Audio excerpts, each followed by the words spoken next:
It's a homecoming night in Eugene, and the Ducks are decked out in pink as they help shine light on Breast Cancer Awareness Month. Oregon also shines as a #2 ranked team in the country and a Heisman hopeful at quarterback, Marcus Mariota.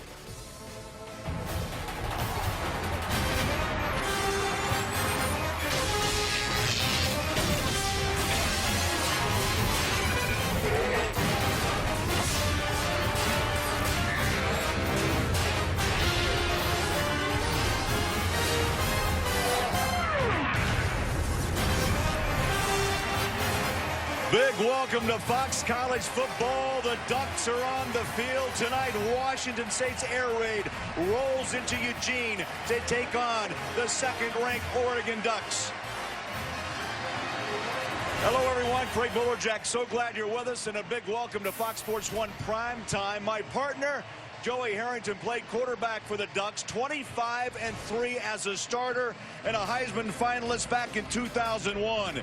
So who better to watch this game with than Joey Harrington? That's right, Joey, welcome back home, and you had some tremendous games in the stadium. Boy, Autzen Stadium is one of the most unique places in the entire country, and as longtime PA announcer Don Essig always says, no matter what the forecast, it never rains at Autzen Stadium. But one guy who is bringing the rain down is Marcus Mariota. He's doing it with his arms. He's doing it with his legs. And this sophomore is playing with the poise and leadership of a senior. No matter what happens the rest of this season or the rest of Marcus's career, there is no doubt that he is going to leave Oregon as the greatest quarterback to ever put on a Duck uniform. Tonight on Fox Sports 1, you will see #2 Oregon, a team with tenacity, a team with depth and speed. It's next on Fox Sports 1. They continue to fight and claw to get to the end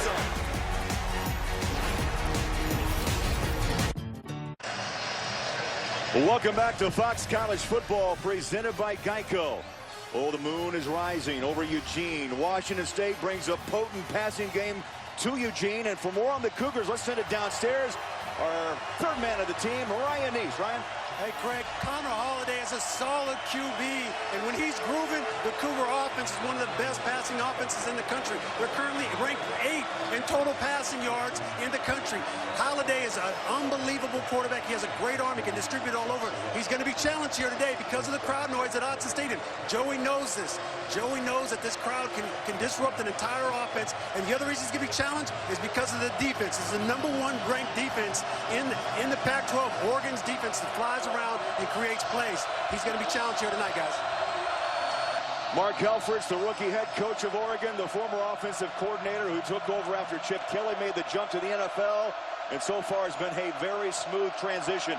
Washington State won the toss. They want the football, and we're underway in Eugene. At the goal line, Ricky Galvin breaks it 30. And the Cougars at the 35-yard line, a 35-yard return. And impact players tonight.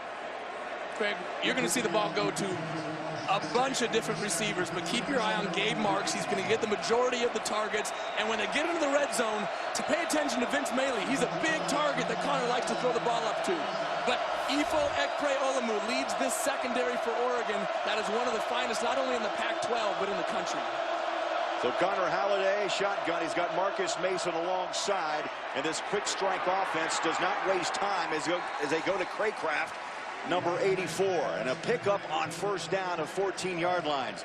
This is Connor Halliday, a junior this season in 7 games, Joey, over 2,200 yards. The one stat that jumps, the 13 interceptions. Well, he is Dr. Jekyll and Mr. Hyde. He is fantastic at times, and then he's had moments where he's just imploded, like last week in the 4th quarter against Oregon State. When he's on, he's on. When he's off, he really struggles.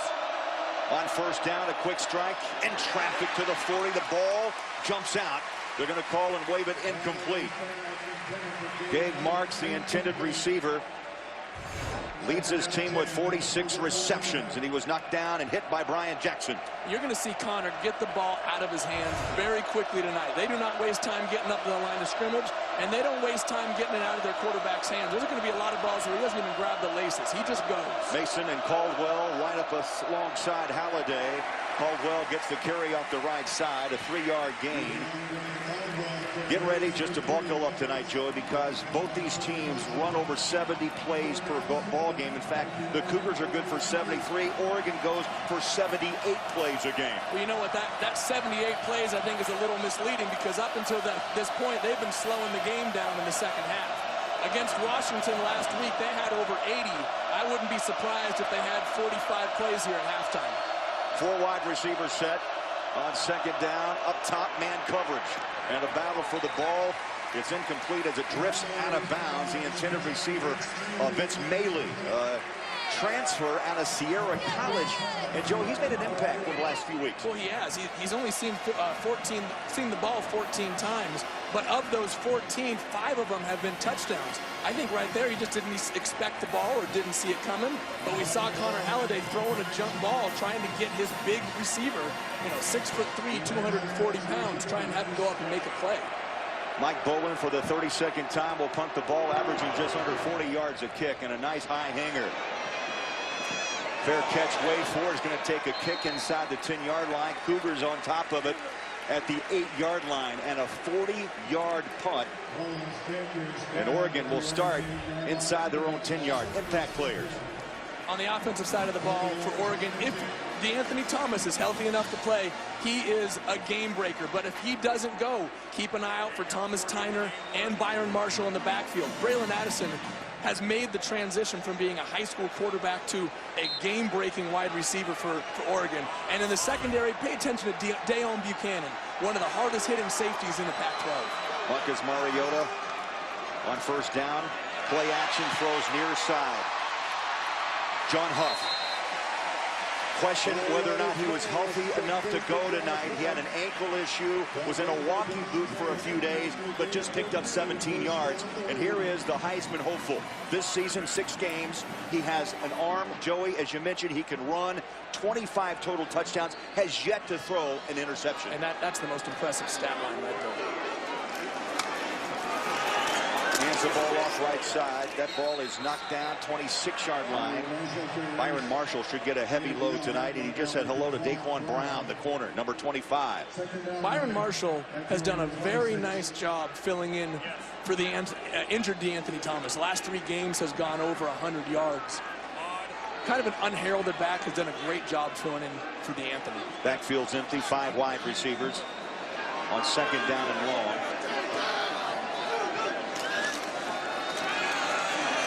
Mariota called the audible. Marshall comes back, lines up alongside, and picks up about 6 yards past the 30. They'll mark him at the 32-yard line. Tackled by Justin Sagote. There's the rookie head coach. Boy, incredible transition. Smooth is the word from Chip Kelly to Mark Helfrich.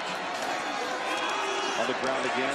Marshall tries the middle. He's knocked down 35, close to a first down. And Pole, number 98, with the hit. They're going to move the chains, Joey, after a pickup of 3. Just a solid start. I mean, I think that's what's lost on a lot of people about this Oregon offense is they see the big plays and the big touchdowns, but Oregon can also just chunk it between the tackles for 4 and 5 yards a pop. Number 3 in the country on the ground, rushing 324 yards a game. And that man so dangerous with the football. How about that quick strike? Addison with the catch, and he's buried at the 42 after a pickup of 8. There's that dink and dunk. I mean, it's 6 yards, maybe 7. Then Oregon just picked up 8. They almost lull you to sleep at times. Then you get caught sleeping, and that's when they hit the big ball over the top. This time the formation is 3 wide receivers near side. There's the first run. Watch out. Mariota has legs. 30. The Heisman hopeful is trotting away. Could be the one. Touchdown.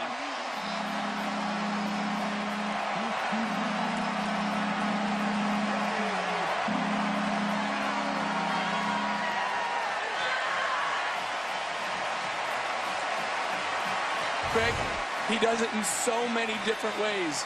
He does it with quick decisions in the option. He does it with his arm throwing the ball like we just saw to Braylon Addison. And you know what? Then he just decides to keep it. I'm going to take it myself, and I'm probably faster than you are, so I'm just going to outrun you. 57 yards. The 9th touchdown via the legs of Mariota, and now we've got a flag down on the two-point conversion. The ball pops out. Another flag is out.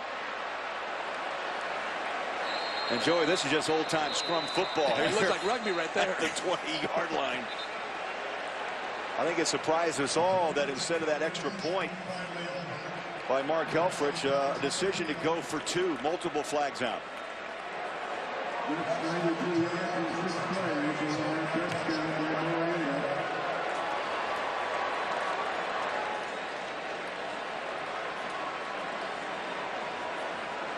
Our referee tonight, Jay Strickers.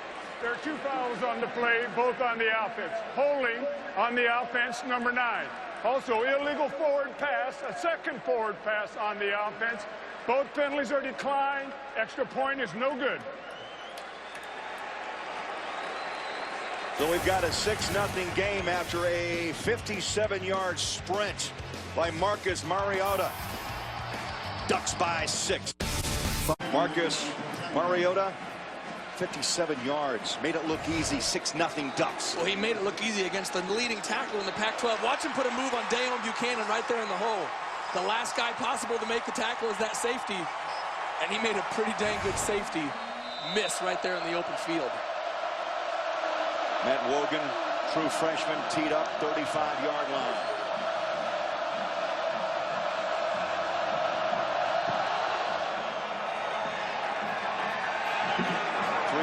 Deep and a knee. No return for Ricky Galvin. Let's get a thought on that offensive performance. Ryan Neese. Hey, Craig, that last offensive performance, you know, Washington State struggled a little bit with their offense. One of the reasons could be the crowd noise. I'm going to give you guys an example of how loud it is down here. I'm going to stand back like a quarterback and from a guard position. I'm going to take a couple step backs. Let's see how loud it is, guys.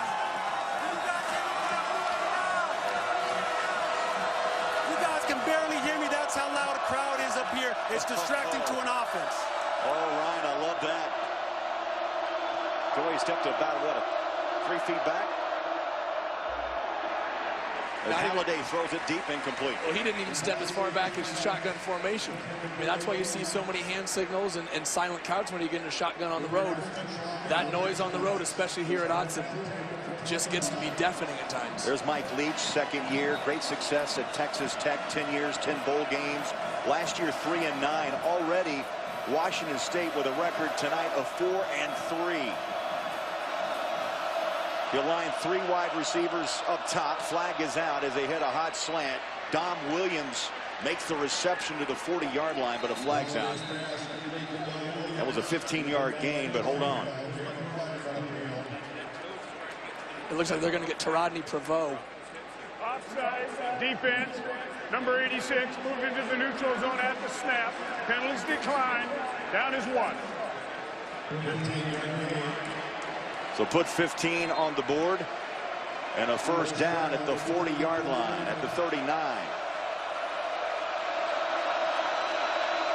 Crowd still at a high roar. Marcus Mason alongside Halliday. Little trickery. To the 50-yard line. Leon Brooks jumps in and picks up 12. And Mike Leach, the old pirate himself, with some trickery. And watch this great cut up inside. Oregon defense did a nice job of turning it back inside, but it was well blocked by the Washington State offensive line, and there was a nice crease there up the seam. Washington State trying to answer after that opening touchdown. 2 running backs in the backfield. They flush out on a flat. It's Mason wide open. He's got running room. Takes a hard bump out of bounds at the 45-yard line to pick up a 4. Hey, Craig, that's a great example of what just completing a few passes can do. You get that big one for 15 on that slant earlier, and now all of a sudden your defensive, your secondary and your linebackers start to soften up a little bit. And when they soften up under the downfield routes, you get your backs wide open in the flat like that. Great decision. Great job going through his progression, Connor Halliday. Washington State, 347 yards passing per game, 8th in the country. 3rd in Pac-12 play. Halliday once more, stands, throws. That ball falls incomplete. He was looking for Williams. Halliday's pass incomplete. Williams a big target, Joey, 6'2", 192, a sophomore from Pomona, California. That brings up third down.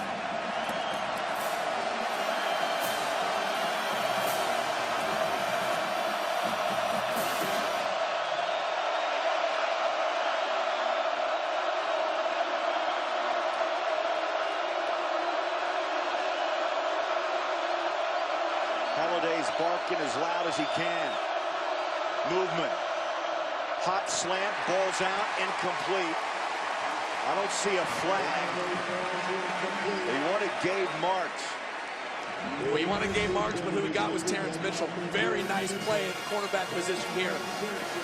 Terrence is going to get a lot more looks this year with the great play of Ifo Ekpeolemi on the other side. Teams are going to go away from Ifo, but Terrence Mitchell is a heck of a corner over there in his own right. Gutty call by Leach here early. Down 6, just 5 minutes into quarter number 1. Fourth down, 5. Halliday throws. Incomplete.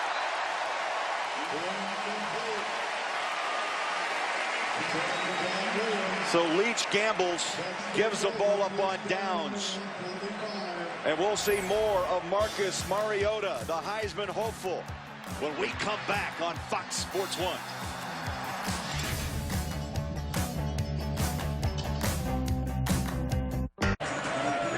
Welcome back to Oregon. I'm Ryan Neese here. Down on the field, Craig and Joey, I don't know if you guys are following the fall fashion trends, but pink is the new black. Yes, pink.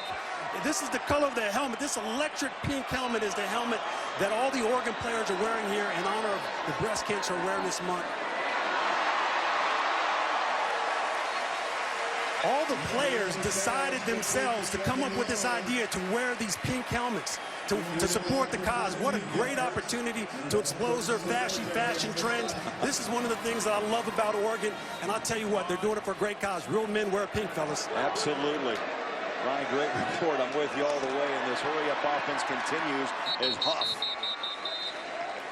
runs it down to about the 36-yard line. They'll pick up 6. Joey, you're involved. All these helmets will go on to auction to help research, funding research. That's right. It's going to the Kay Yao Foundation to help.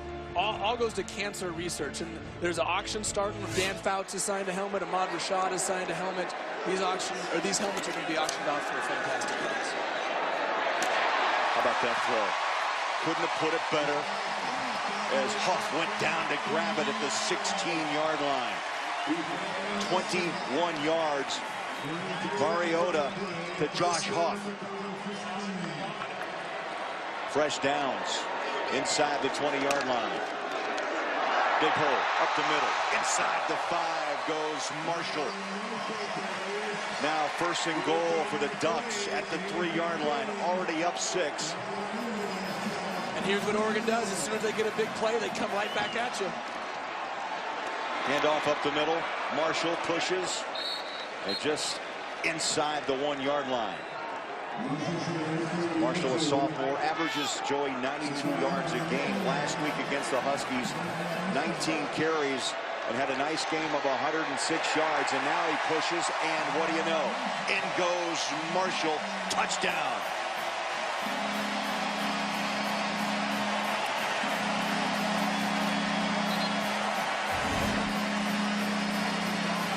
Just a great push by the offensive line. An O-line that really does not get enough credit, led by Horonis Grasu right there in the middle. Playing center, an All-American last year, is anchoring an offensive line that is big and fast. These guys can get on blocks and get downfield. But they just got a great, strong push right there on the goal line. 7th rushing touchdown of the season for Marshall instead of a 2-point attempt. Mark Helfrich decides to boot it through, and the PAT is good. Oregon early, commanding 13-0 lead.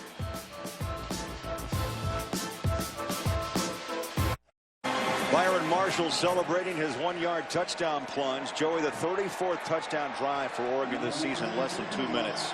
They go 6 plays, 65 yards, and 111. Well, their first one was kind of slow. They went 2:14 on that first one. Marcus could have run a little faster on that 50-yard touchdown. Maybe they could have got that one in 2 minutes. Logan puts his leg into it, short 5-yard line. Ricky Galvin Breaks a tackle, tripped up at the 29-yard line to pick up a 24. Time for a Lowe's Never Stop Improving game break. Back to L.A. Here's Patrick O'Neill. Craig, thanks. Let's go to Death Valley, a battle of unbeatens in the ACC. Number 5, Florida State, at number 3, Clemson. Jameis Winston to Rashad Green, 72-yard touchdown. The crowd is out of this one early. 27-7, Florida State at the half. Famous Jameis's first half numbers, 242 and 2 touchdowns. Back to Eugene, Craig, Joey, and Ryan. All right, thank you, Patrick. Washington State needs to answer, and a throw and a catch to the 39. Gabe Marks picks up 10. Hey, Craig, I got to say, Connor Halliday is looking really sharp. He's looking very confident. He's looking very calm. You know, considering the way the last game ended for them against Oregon State last week, to have him come out and play like this to start the game has got to be a great sign for the Washington State coaches. Now, Cougars gave up 28 points in that fourth quarter. Turnover's a big issue. That is a lob pass up for grabs, and no catch. Dom Williams bobbled that ball, and it's incomplete. What I love about this Mike Leach offense is he is never scared to take a shot. It doesn't matter what the downer distance is. If the defense dictates that you throw a ball, that's the ball he's going to throw, and he expects his wideouts to come down with the catch. Second down and 10. Mason lines up alongside Halliday. Quick throw, far side, and a big gainer. Watch out, 40 at the 30. Down to the 20-yard line goes Isaiah Myers, number 88. Hasn't been in the mix much of late, and just pulled out his 13th reception. How about 39 yards? Well, and how about throwing the ball to anybody who's out there? Connor Halliday, over the last 5 weeks, has thrown the ball to 10 different receivers every single time.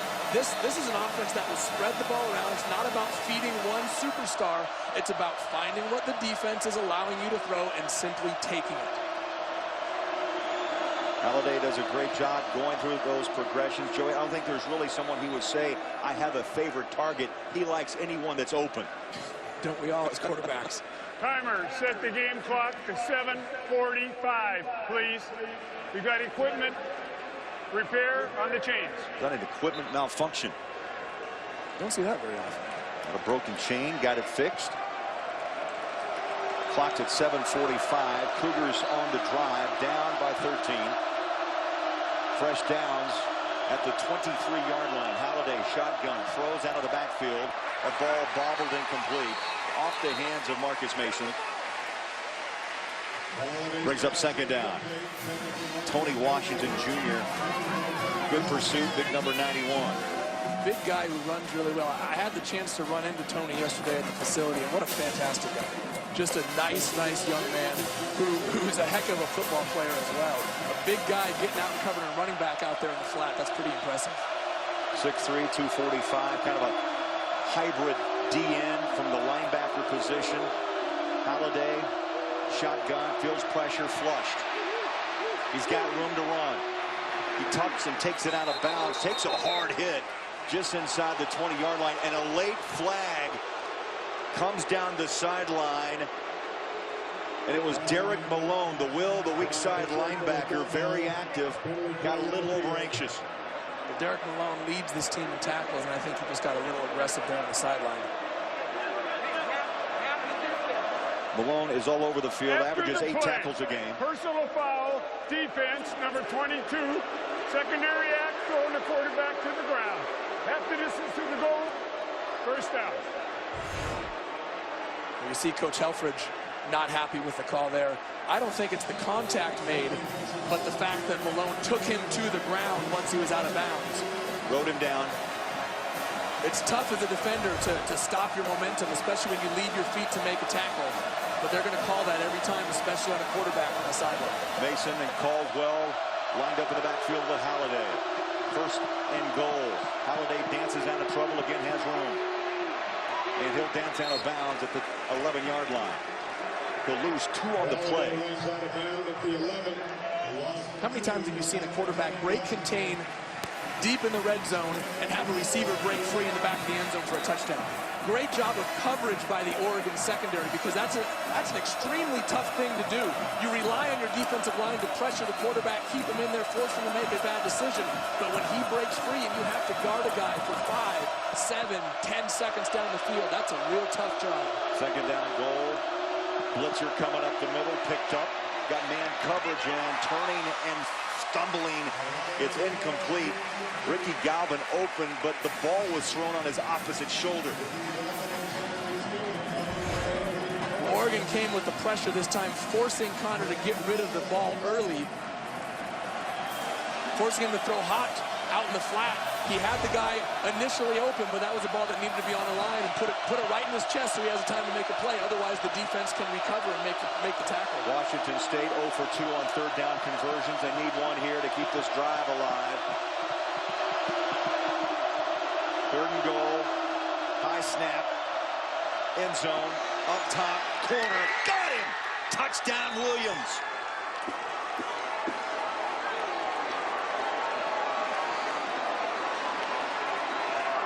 Beautiful ball, big catch, Dom Williams on a third and goal. Boy, it was a perfect pass, just a teardrop right over to the outside corner. Oh, and what a move right off the line of scrimmage. It helps when your wideout gives you that much space in the end zone. Williams grabs his 4th touchdown of the season. Halliday just tossed his 15th of the season, and the PAT is good. Washington State answers after falling down by 13. It's a Halliday to Williams touchdown, 13-7 Ducks. Oregon's defense huddled up after that Dom Williams touchdown of 13 yards. Cougars on the board on the road here in Eugene. 8 plays, 71 yards, just over 2 minutes. Halliday 4 of 7, 72 yards.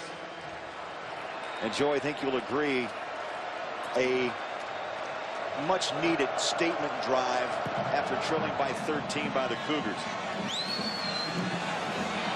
Gonna bring it out. 3 yards deep. Watch out. Huff. Oh, cartwheel down at the 21. Well, this week before this afternoon's game, we asked our Facebook fans which player would have the biggest impact on today's showdown between UCLA and Stanford. Here's how they answered. 50% thought Brett Hundley would have the biggest impact.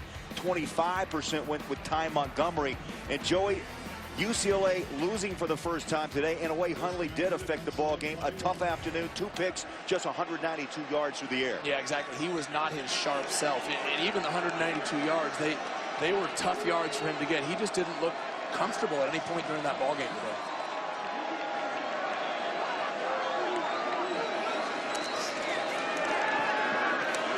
Oregon has scored on their first 2 drives. Marshall flushed down to the backfield. How about the patience by Marcus Mariota? But a flag is back after a pickup of 19. But you know what that usually means? Holding.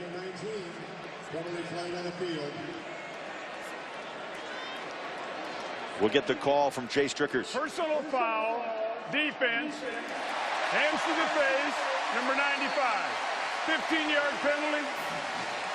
First down. Ioane Nauta, number 95, personal foul, as you heard, hands to the face.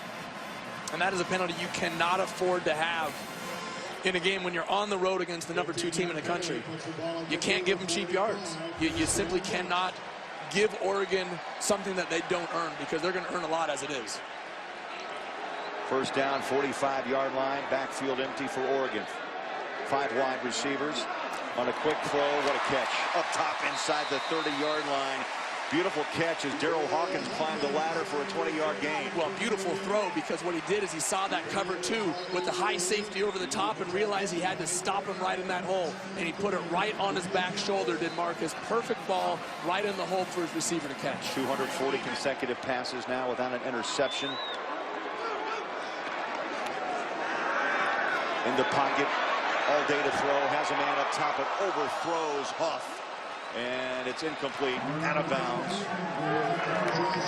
How about the time that Marcus had to throw that football? even though it wasn't completed, his offensive line is giving him all day to throw the ball. I mentioned Hronis Grasu earlier. Tyler Johnstone at that left tackle. Only 277 pounds, not your typical big, strong, or I guess oversized left tackle. But first team all Pac-10 last year as it was. First incompletion for Oregon. Back to the ground, big hole right side. Nashville runs through it. 5, skips in, touchdown.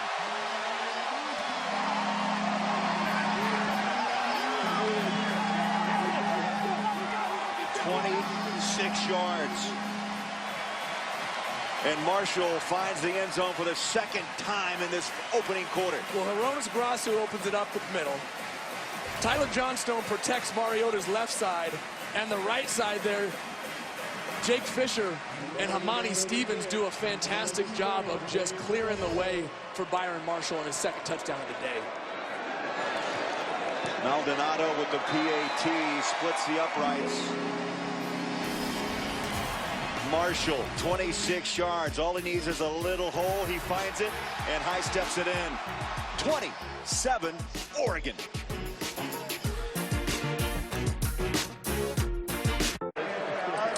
Marshall in the end zone. Joey, 4 plays, 79 yards, 49 seconds.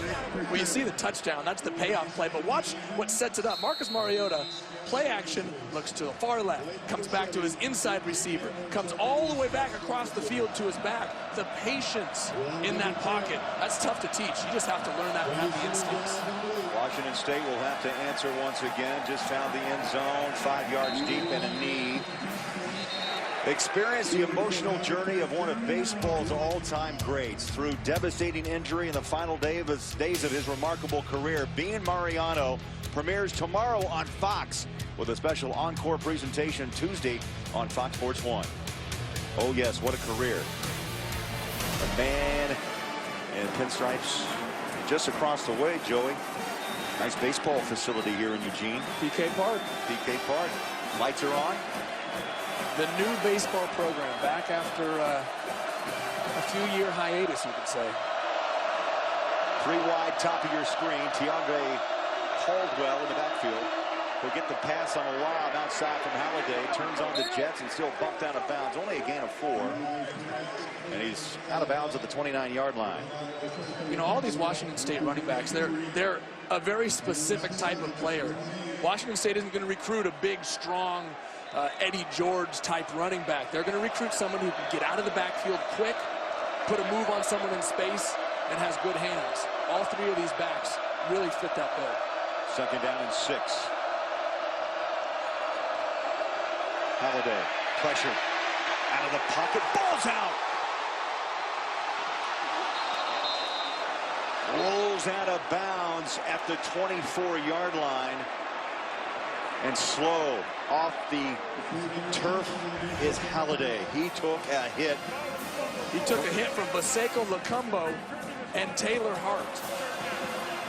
Baseko Lacumbo, one of the only returning linebackers from that crew last year that was just fantastic. Keeps working and working to get into the quarterback, never gives up. Combines with his D lineman there to force the fumble, and they nearly had an opportunity for a big momentum play. Halliday picks himself off the turf. He's looking at 3rd down and 14. 5 minutes left to play in the opening quarter. Throws a dart to the near side. It's caught well short of the first down by Ricky Galvin.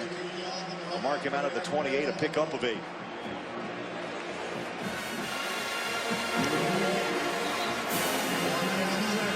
You rarely say that there's a drive in the first quarter that can impact the game. But Washington State needed to generate something on that drive. After Oregon came back and just punched a response touchdown in so quick, they really needed something positive to come out of that drive. Bowling set to punt at the 15-yard line. Puts up a beauty. Oh, what a kick.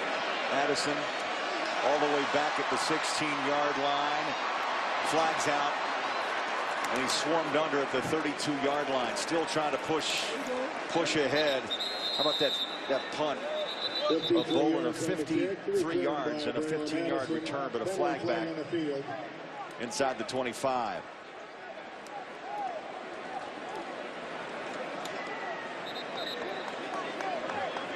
It came out in a hurry. If you're ready for a jet, it could be jet Izzo, jet anything, okay? We're going to be, the ball's left. During the return, illegal block in the back on the return team, number 13. Penalties enforced 10 yards, down will be 1. Troy Hill, the guilty party. So visit ADT.com/sports to enter for a chance to win an ADT security and home automation system. That's ADT Security.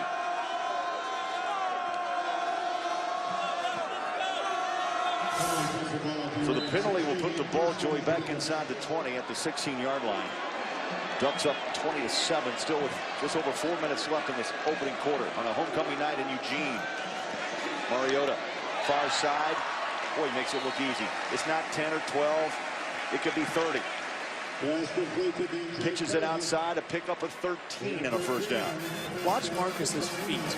Just watch his feet on this drive. See how calm they are in the pocket. He rarely panics and gets what people call happy feet there in the pocket.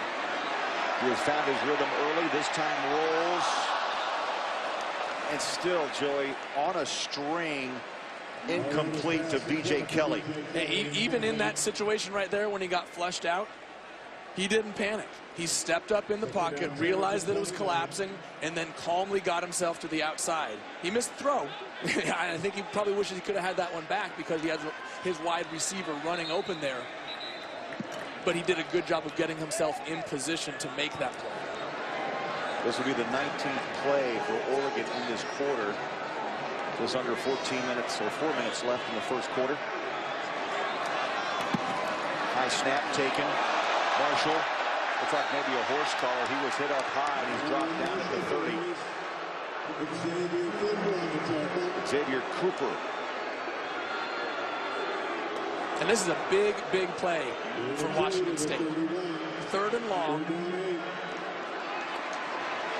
Oregon has the momentum right now, and they're in a position, if they score a touchdown here on this drive, to really crack it open. Washington State's defense needs to come up with a big stop and get the ball back. Clock runs up on 3 minutes, empty backfield. Mariota stands in the pocket, hit from behind, still gets the ball away, and it's a first down at the 45. Braylon Addison picks up 15. And what poise and patience in the pocket by Marcus there. He got squeezed, and he couldn't break out like he did last time. So what did he do? He stepped forward in the pocket. That's what an offensive line's job is, to get the guys all the way to outside, clear the vision, and allow the quarterback to step up in and deliver the ball. Great job converting the first down by Marcus. Motion man becomes the runner. Marshall, and a pickup of 3 to midfield. Let's go downstairs, check in with Ryan Neese. Joe, you made a great point that Washington State needed to find a way to come up with a big play on that 3rd down, but they didn't. They're playing so soft in the secondary right now. They're allowing a lot of these underneath routes. They're going to have to be more aggressive with their corners and with their safeties to shut down some of these pass plays. That's a tough thing to do, Ryan. I mean, what you're saying is, to a defender or a defensive coach, is you need to get up and press these guys at the line of scrimmage and allow the possibility of a big play, because that's what everybody's scared of. That's what Oregon highlights are. They're the big plays down the field. A lot of teams will say, we'll give you the underneath stuff and force them to drive the field, but what the underneath stuff does, it creates the big plays. 2nd down 7. First time pressure delivered by the Cougars, and Mariota taken down by Xavier Cooper. 9 on the play. Nice pressure by Washington State. The offensive line for Oregon has done a really nice job of giving Marcus time to throw today, and Washington State used a 3-man front, brought a linebacker in to make it a 4-man rush, and were able to get pressure on Marcus and create a huge 3rd down and long situation here. Cooper came in with 1.5 sacks. He got some help from his nose tackle, Nauta. Now they set up the screen, took away some of that pressure. Watch out. Tyner tripped up midfield. First time we've seen Thomas Tyner. He picks up 9. Let's check in with Ryan. Craig and Joey, we saw in that last play, the defense came up with a big stop. Joey, they did a good job. The defensive line's flying around. I'll tell you what, the secondary played man-to-man coverage like Coach Grizzly, the defensive coordinator, told us on the telephone, hey, we need to play man-to-man. We need to get in these guys' face and try to find a way to harass the quarterback, Marcus Mariota, with our defensive line. First time that Maldonado has punted tonight. He's at the 35. A season average of 41 yards a boot, and hangs it high. Leon Brooks at the 21-yard line, swarmed over a 35-yard punt. Time for a game break. Here's Patrick O'Neill. Hey, thanks. Let's go to Oxford, where Ole Miss knocks off LSU 27-24. Andrew Ritter drills it from 41. Ole Miss had lost 11 straight versus top 10 opponents. No more, and the heavyweights continue to fall on this Saturday. Craig, back to you. 24 down, and look at that. You know what? I know it's a cliche. That's why you play them. Big upsets. This is the midway point of college football. This has been a really marquee weekend. Oh, it has. South Carolina went down this morning. Texas A&M went down right before kickoff here. LSU goes down. A lot of big-name schools in the top 10, top 15 with huge losses, very costly losses. Georgia lost this morning. Well, we'll see some change-ups in the top 25. As those polls will be released later this weekend. 1:03 left, first quarter. Washington State with the football. Caldwell tries the left side. Knocked down after a pickup of 3. You know, Craig, you're not going to see Washington State run the ball often, but they actually run it fairly effectively. All 3 of the running backs who share this load are averaging over 4.5 yards a carry. Now, that's not a huge number, but it's an effective number. You usually shoot for that 4 yards per carry mark, figuring that 3 runs of 4 yards will get you a first down. Second down, 7. Man goes in motion. They set up a screen. Caldwell has it, stops and goes. Great pursuit by the guys with the pink hats on tonight. Just a gain of 2. That brings up third down.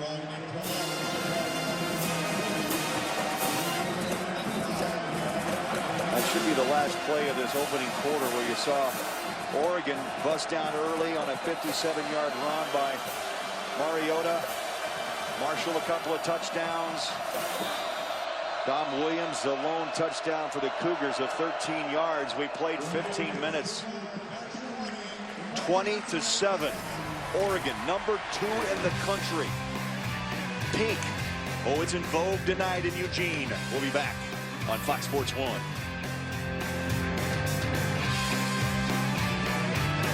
Opening quarter up 20-7 on the visiting Cougars of Washington State. Cougars with the football as we start quarter number 2 at the 26-yard line. Halliday swings it out of the backfield. Caldwell, you got to catch it before you can run. Time now for our Chevrolet stats comparison. And Joey, we look at the 2 quarterbacks. You know what? You expect Marcus Mariota to have numbers like that, but Connor Halliday is playing extremely well. 10 for 19 isn't a great percentage, but he's doing a very nice job distributing the ball. He's been smart with it, throwing a nice touchdown over the top. Both quarterbacks are playing extremely well right now. Ball punt formation. Addison deep for the Ducks. Mike Boland set to punt inside his 15-yard line. Oregon sets up for a return, and he shanks it off the right side, and it takes a bounce to the 34-yard line. Got a nice roll and a punt of 41-yard lines. Well, the Ducks don't just fly, they run. Jonathan Stewart led the Pac-10 in rushing in 2007.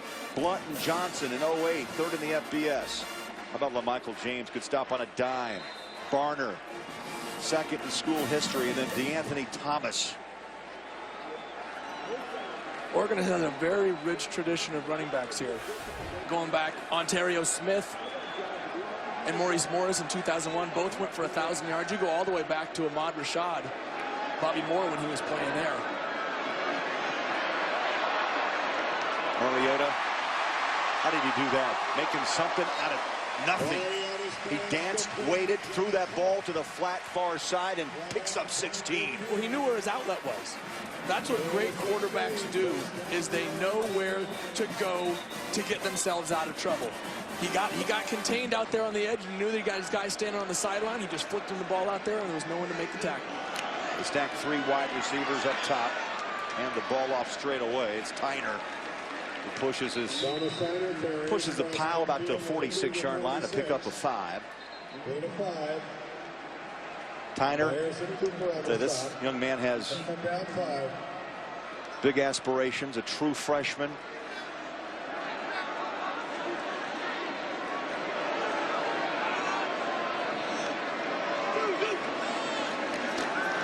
Second down, pressured out of the pocket. Mariota goes up top, wide open. And again, his scramble ability is marvelous. In trouble, helps himself with a pass of 27 to the 20-yard line. Well, even when the pocket breaks down, Marcus has the speed and the vision to get outside the pocket and make a play with his legs. What he did is he just extended the play with his legs there and then found his receiver downfield for a big play. That was his tight end, Johnny Munt, and a true freshman with a big future. And the Ducks are on the march. A timeout. 20-7 Ducks.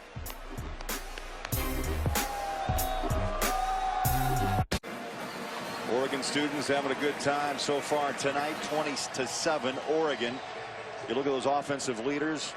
Marcus Mariota, already a back-to-back Pac-12 Offensive Player of the Week. And those numbers, he may be winning his 3rd in a row. Well, I look at that and see balance. I see Marcus throwing it. I see Byron running it.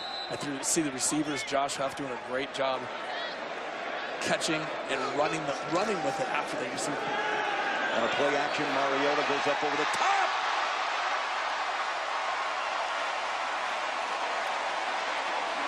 "20 yards. I'm waiting for the indicator. They're going to mark him at the 1-yard line. Tyner, my goodness, what a catch. Now they move it back from the 1 to the 3-yard line.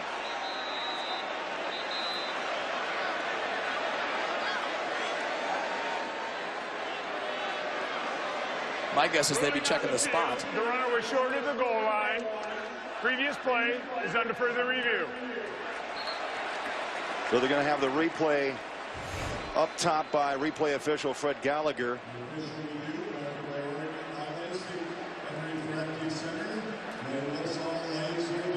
A tremendous throw, tremendous catch. Well, I'm going to say right here, Craig, that wasn't Marcus's best throw. It was a fantastic catch. What happened is the safeties were playing very wide. They went out with the wide receivers, and Thomas Tyner snuck right up the middle. It's a tough throw to make, putting it right down the middle of the field. But Thomas did a fantastic job of adjusting, turning his whole body around to catch that football. And I think you'll see from the official review, at least really what we've seen, is that ball was down short of the goal line. I don't think there's any debate from that view. Watch here as he catches the ball. The ball lands right there, a half-yard short of the goal line.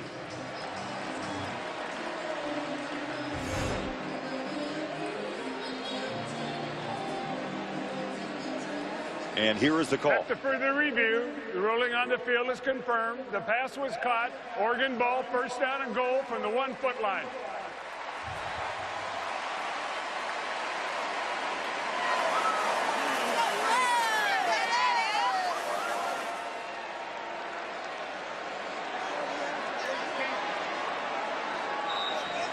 Oregon with a 1st and goal, up by a count of 20-7. Tyner in the backfield, dances right side, touchdown Ducks.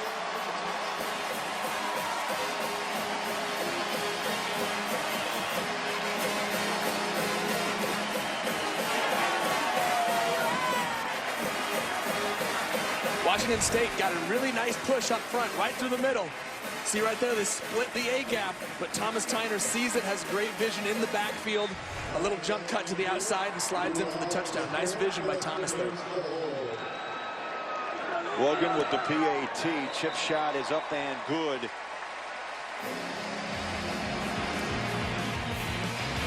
Tyner from 1 yard out. 27-7, Oregon.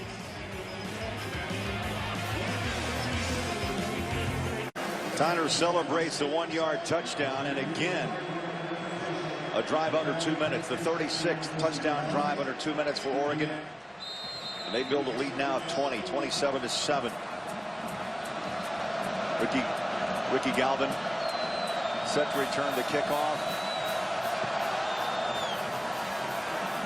Short kick, runs up 10-yard line. Not much running room.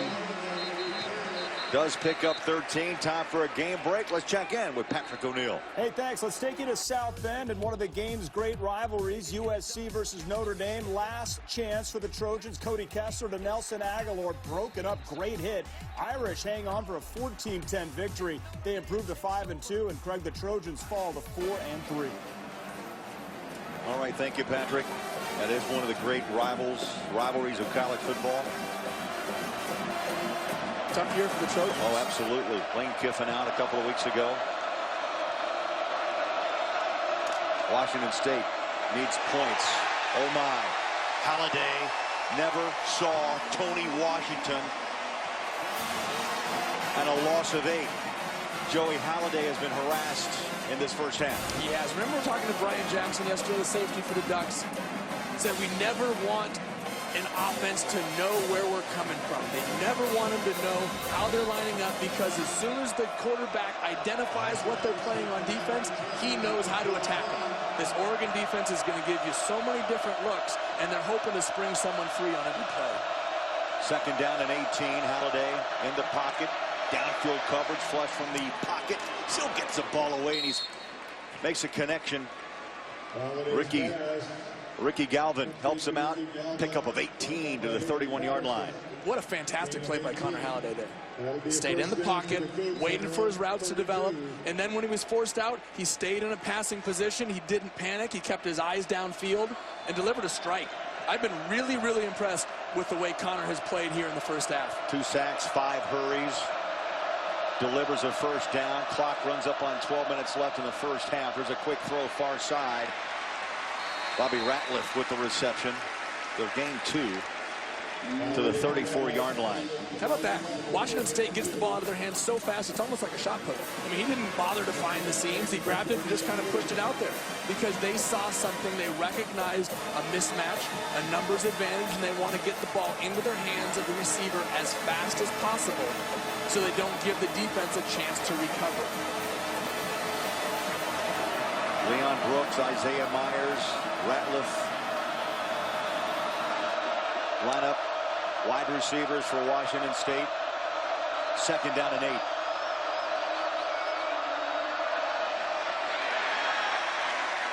Handoff, and what looked to be a wide hole closes in a hurry for Mason.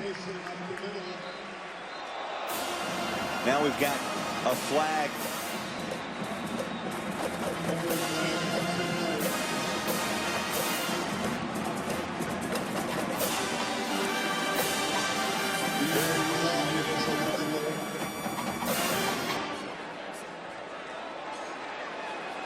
Emotion, frustration, all the above. Well, yeah, let's wait and see what this is. After the play, personal foul, defense, number 4, delayed excessive act. 15 yards, automatic first down. That's Eric Dargan, Jr., Pittsburgh, California. You can't do that. I know you're playing with emotion, and I know you're trying to get your guys off the pile, protect your teammates, but you can't make that type of mistake. Now Washington State has the ball at midfield, and they're starting to build a little momentum here. First down, 49-yard line of Oregon. 4-man rush, quick throw, middle of the field, on the hands of Gabe Marks. Hits the edge and out of bounds inside the 20-yard line. And that's where that penalty comes back to get you. You've set Washington State up in midfield. And watch Marks just come straight across the field. A little bit of a pick, a great block there from the receiver coming from the other side, springs him up the sideline. But all of these plays, every single play builds on one another, and that penalty could prove to be very costly as Washington State is now within the red zone. Dave Marks came in number 2 in the Pac-12 in receptions with 46. First down, Halliday swarmed under. They'll take a sack back at the 23-yard line. DeForest Buckner, number 44, drops him for a 5-yard loss. And DeForest Buckner is one of about 5 guys for this Oregon defensive line that Coach Aliotti considers a starter. They roll him through, and they ask him to be 2-gap players. They don't want him to get a speed rush outside and lose contain. They want him to lock up the man, wait for it to develop, push them back, and then when the play happens, to go to one side or the other. Great job of pushing the offensive lineman back into the backfield by DeForest Buckner. Second down, 15. Halliday, quick throw, far side. Tough throw, and it's caught. Vince Bailey with a second grab inside the 15, and the Cougars get 10 yards back. Hey, that is a difficult throw right there, Craig. Out in the field, it's much easier to throw these square outs because you have the threat of the deep ball. Here, when you get tight into the red zone, you have the end line as a 12th defender, and you don't have to play as soft in coverage, so it's tougher to throw square outs. A throw right on the money by Connor Halliday. Great ball. This will be the 33rd play of this first half. Still over 9 minutes remaining for Washington State. They're knocking on the door. Quick throw. Hot slant, caught, and upended. The ball comes out. Maley was in the end zone. Rodney Hardrick, the middle linebacker, on top of the ball in the end zone.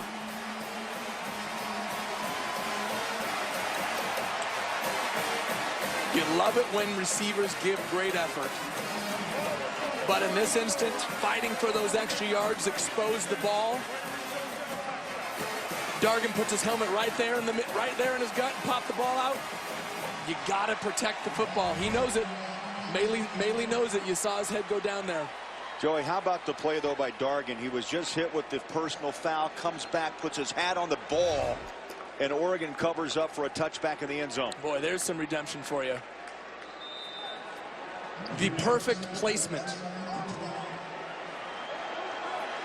of your helmet. You always want to put your helmet right on the ball. You want to stick it right there, put your face mask right on the laces to try and dislodge that thing. You got to give Maley a ton of credit for a great route, yes, a great catch, for fighting for extra yards, but you have to secure the ball and you got to finish it. He wanted that end zone. 58 takeaways since 2012. It's the most in the FBS. There's a big run. Marshall breaks it, throws his pads around, and is tackled at the 34-yard line. He was running behind his left guard, Manna Gregg, and picks up 14 yards. Well, you mentioned it just there, Craig. People don't think about defense when they think of Oregon, but they led the country in takeaways last year with 40, and right now they're 8th with 16, just making that 17 right now. Mariota, flush from the pocket, taken down by the ankles. Ball comes out. Cougars say well, they've got it. Runners roll down. Second down. Now to have found his way to put some pressure on Mariota. Really nice job by the secondary there of Washington State. Marcus sat in the pocket, sat, wanted to throw it downfield. Didn't have anybody out. Said he starts to run, but the ball hits the ground before it comes out. Whistles are going to stop play as Marshall went to the heart of the Cougar front. Previous play is under further review. Rolling on the field was the runner was down. The buzzer came prior to the snap. Well, I don't think this review is going to change anything. Marcus getting tackled from behind, has control of it all the way down to the ground, and it wasn't until the ball hit the turf that it came dislodged. The ball was still secured in his right hand. So upstairs again for a review to Fred Gallagher.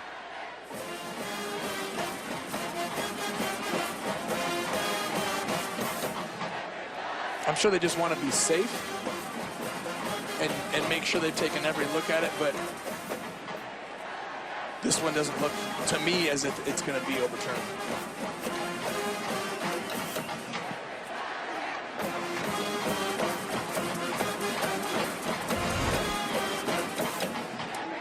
Joey, actually a little longer look upstairs than I thought.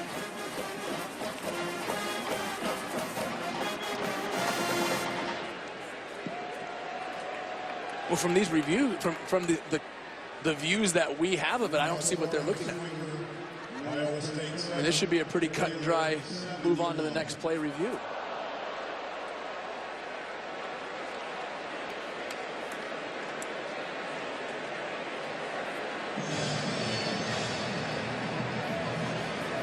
But let's go back to why this play happened in the first place. Give a little bit of credit to the Washington State secondary. I mean, Marcus had all sorts of time to throw the ball, and he looked down the field. But great coverage from DeMonte Horton, great coverage from Daquan Brown. These corners are going to be tested. And right there, they passed the test. They did a great job of forcing Marcus to step up and run. Now they need to rely on their linebackers to rally to the ball and make the tackle when he starts to take off. Now the review continues, and Joey, I'm thinking maybe they're going to switch this call. If it was cut and dry, we'd be playing football. I don't see what they could possibly switch it on, though. Am I missing something? After further review, the ruling on the field stands. Oregon ball, second down. So after about a 2-minute look, the play will stand.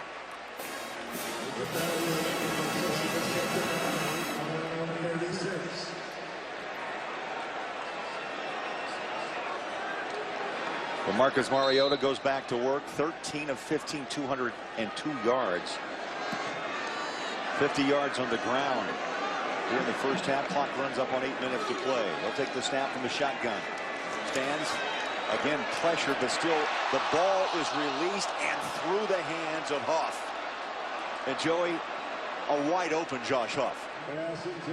That's one that Josh is going to go into the film room on Monday, and he's going to take a look at it, and he's going to be harsher on himself than any other coach could be because he had nothing but wide open grass in front of him.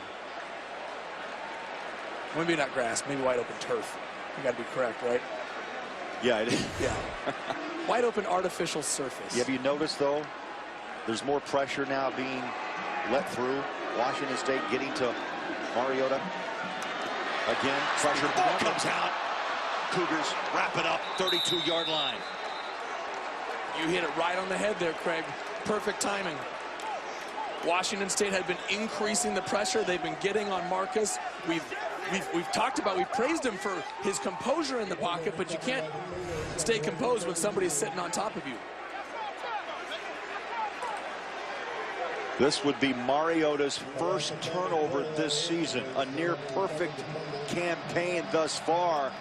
And the ball comes out, and Washington State will have it first down at the 33-yard line of Oregon. Well, watch right there. Marcus has the ball hanging down low. When you're tight in that pocket, you need to keep two hands on it. Big opportunity for Washington State now. Halliday throws near side. Caught by Mason. They'll pick up a 4. There's the pressure coming off the side by Cooper. He's talking about it on the sideline, and as I mentioned, the first turnover of the season for Marcus. And I think you said the most important thing a minute ago, Craig, is there's no quitting this Washington State team. Not on their defense and getting pressure on Mariota, and not in their offense either. They've seemed to settle in a little bit. Maybe they're a little quicker off the count, but they've been putting the heat on in the backfield. Now Halliday goes back to work. There's contact, no call, just inside the 20-yard line, and he wanted Dom Williams. And that was a miscommunication right there between Dom Williams and Connor Halliday. Connor thought that Dom was going to give him a shake inside and stay up the sideline because he had one-on-one matchup out there. A wide receiver, when you're running a fade route, which is just a streak down the field, cannot go inside the defender. He has to stay outside and keep the defender on his inside hip. Big play for the Cougars. 3rd down, 7. Halliday throws, tough throw, far side. It's caught. First down. Dom Williams comes right back. Big grab, move the chains, and a gain of 10. Got to know what he did again. He threw that square out. deep in the red zone. That is such a tough throw to make, and Connor Halliday has now done it twice without even blinking. You have so little room for error when you throw the ball like that in the red zone, and Connor put it right on the money. Fantastic throw in a pressure situation. First down, 3 wide receivers near side. Halliday finding some rhythm here on this drive. Under 7 minutes left, second quarter. Up top, incomplete. Little timing pattern to the corner, and it falls incomplete. And you know, I'm picking up on a theme here. Anytime Connor Halliday has one-on-one coverage outside, especially with his big receiver, Vince Maley, he's going to take that shot. He's going to give it. He's going to throw the ball down the field. He needs to do a better job there of giving his receiver a chance to make the play. Sometimes you just got to throw that jump ball and let him go get it. Third trip inside the red zone. They've come away with a touchdown and gave away a fumble. Here it is again, Craig, right there. Should be a free play. Nope, they're going to whistle this one dead. Movement on both sides of the ball. Offside, defense, number 91, unabated to the quarterback. 5-yard penalty, still second down.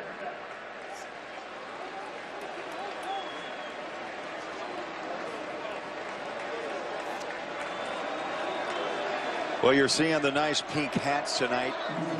Breast Cancer Awareness Month. And Oregon has come through in a big way. They're decked out in pink tonight, and a lot of the fans are as well. Duck Show blitz. Halliday throws, ball goes through a couple of hands, and it's incomplete inside the 5. And those are the plays that Connor Halliday has to eliminate. He has to take care of the football. He's been fantastic up to this point tonight. And even though it's a short throw, it's a throw across your body, into the middle of the field, in traffic, in the red zone. Joey, that's a ball that Maley's got to make. It is. That's a catchable football. It's a very catchable football, but it's still a dangerous throw.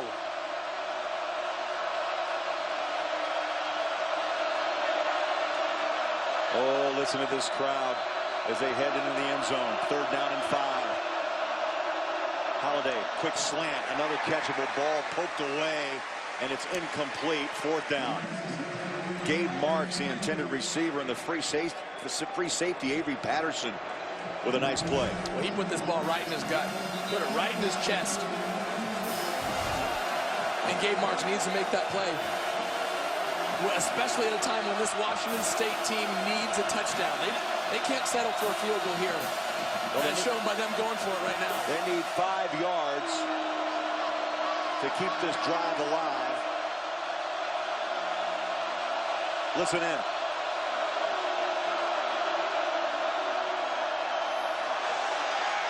Up top, touchdown, Craycraft.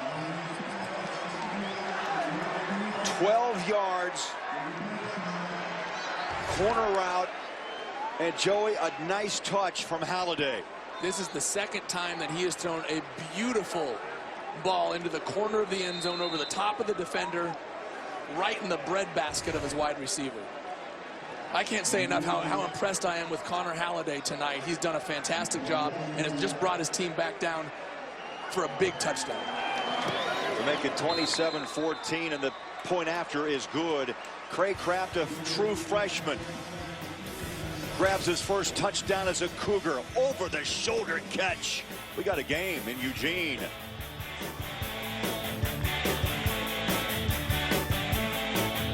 M for mature. Halliday, 18-32 now for 219 yards. He's hit 9 different receivers, and Joey, he now has moved into a tie for 6th place with Tim Rosenbaugh. 39 career touchdown passes, and Mr. Bledsoe is next. Well, I was going to say everybody above that pink line was a 4-year starter. Connor Halliday has only started 12 games in his career. Josh Huff to the 23-yard line. The new season of The Ultimate Fighter is powerful, relentless, epic, and it's just getting started. Catch the show. Critics say delivers the goods, and see why they call Ronda Rousey and Miesha Tate the new best rivalry in sports. The Ultimate Fighter, all new. It's Wednesday at 10 Eastern, only on Fox Sports 1. Big touchdown by Washington State cuts this lead down to 27-14. Just over 6 minutes remaining in the first half. A total of 73 plays, Joey, so far in this first half. And no lack of offense. Mariota goes back to work. Chopped down at the 45-yard line. Remember, he ran one for 57 in the first quarter for Oregon's first score. And a fantastic job of reading the option there. On the option play, you leave one defender unblocked, and he has to make the choice. Is he going to tackle the running back or the quarterback? And he took the running back, and Marcus pulled the ball and ran. Quickly, Oregon goes back to work. Ball's out. Picked up. Fumble. Big fella rumbling, stumbling. It's Cooper. Touchdown, Cougars.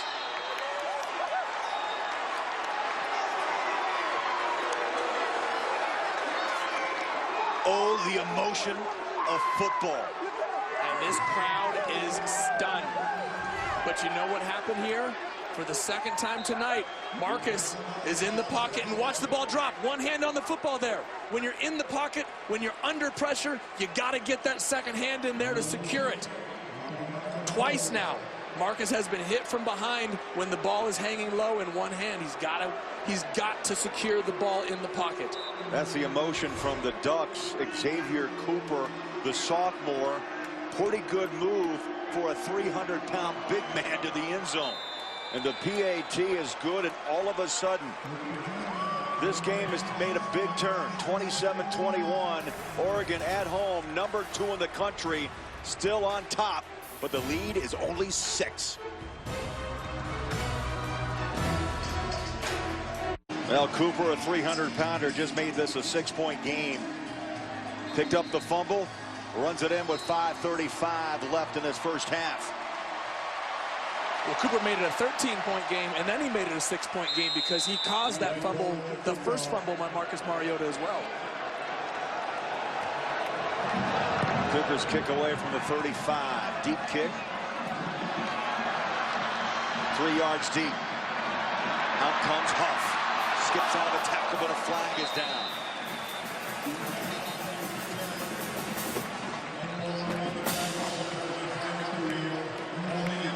Holding is the call against Oregon. Well, Joey, momentum has swung Washington State's way. They've done it defensively with fumbles, forced fumbles, and fumble recoveries. And it's been Xavier Cooper with the effort on the first fumble, and here taking advantage of the fumble caused by Daryl Monroe. And watch his teammate Califaconi Pole come in with the big block right there on Marcus, springing the big man into the end zone, because I don't know if he could have got there on his own. Need a little help from his friends there. His Jets were maybe wearing out a little bit about the 5-yard line. He was huffing and puffing. Oregon goes back to work. Empty backfield. They reset. Quick toss near side. On the hands of Lowe. And he's to the 29-yard line. A pickup of 14. That run after the catch is the epitome of what Keenan Lowe does for this team. Just effort. Effort on, as a receiver, effort on special teams. He's the guy that does not get the credit, but does all the little things right. Came in with 9 receptions, a junior out of Portland. Mariota again flush from the pocket. He's going to take it out of bounds. Smartly runs out at the 34. And he was chased by Daryl Paulo. Still a gain of 5 yards. Coach Scott Frost told us yesterday that even when everything goes bad, Marcus has the ability to run and make something out of nothing. That's what's so great and so special about Marcus. Thomas Tyner gets the ball. Little nifty move. Breaks it 50. Watch out. Could be the one. At the 25-20. Goodbye. Touchdown, Oregon.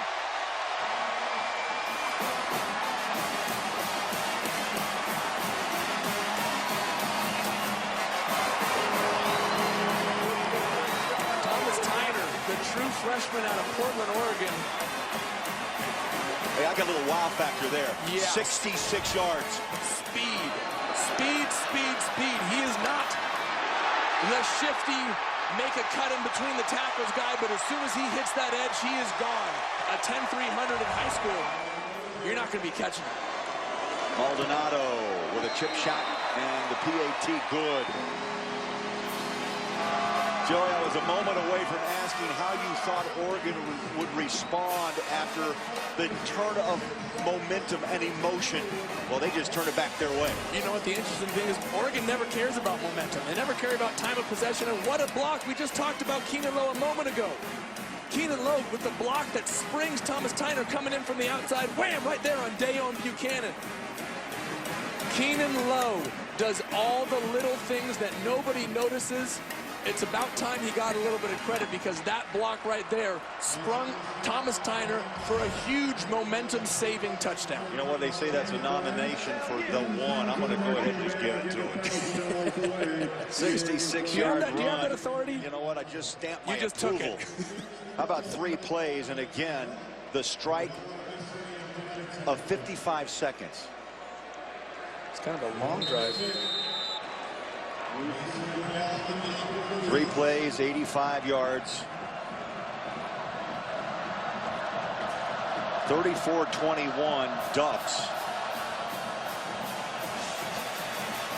Deep kick on a knee, 5 yards deep. Hey, we're coming up on halftime. Let's get it out to Rob Stone for a preview in LA. Coming up on the Pizza Hut halftime show, the sights from this season's first top 5 showdown. It was upsets galore in the SEC, and UCLA looks for some revenge versus Stanford. We'll see you at the break. Well, it's going to be a show of upsets, because that's basically the word of the day in college football. Georgia, Florida, South Carolina, LSU. Am I forgetting anybody? UCLA. Yes. First loss of the season for the Bruins. Up top, wide open. What a catch on the hands of Maley. What a big target. 6'3", 240-pounder. A senior, a transfer from Sierra College, and he has come on, as I mentioned, big time over the last 3 ball games. And a lot of times when you get a guy with that size, you just use him as a red zone, go up and get a jump ball target. But he got down the field and got by Ifo Ekpreolemu, one of the best corners in the country. DeAndre Caldwell, the lone back alongside Halliday. Connor wants to throw, man open, right on the hands at the 35-yard line. And the catch for 16 yards. And Gabe Marks, he was one of Mike Leach's top recruits in Leach's first recruiting class. And his sophomore season, he has really come on. Well, yeah, you show why.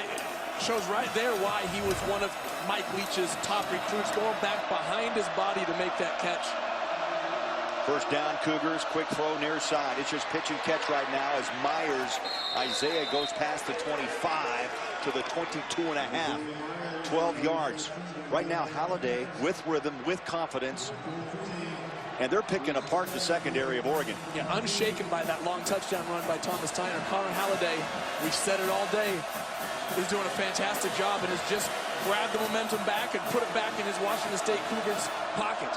Under 4 minutes left, another quick throw far side as Washington State is spreading the field. This time Oregon jumps on it, and they jump on Dom Williams. Avery Patterson, the free with the tackle.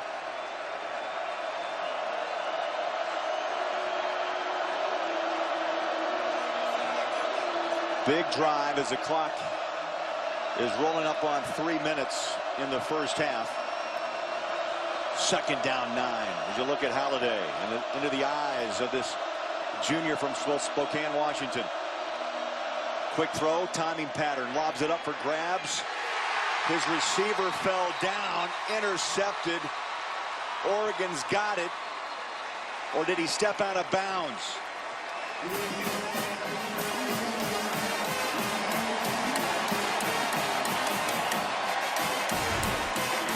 Well, this is the second time, Craig, that Maley has had an unfortunate thing happen to him in the red zone. Stepped out.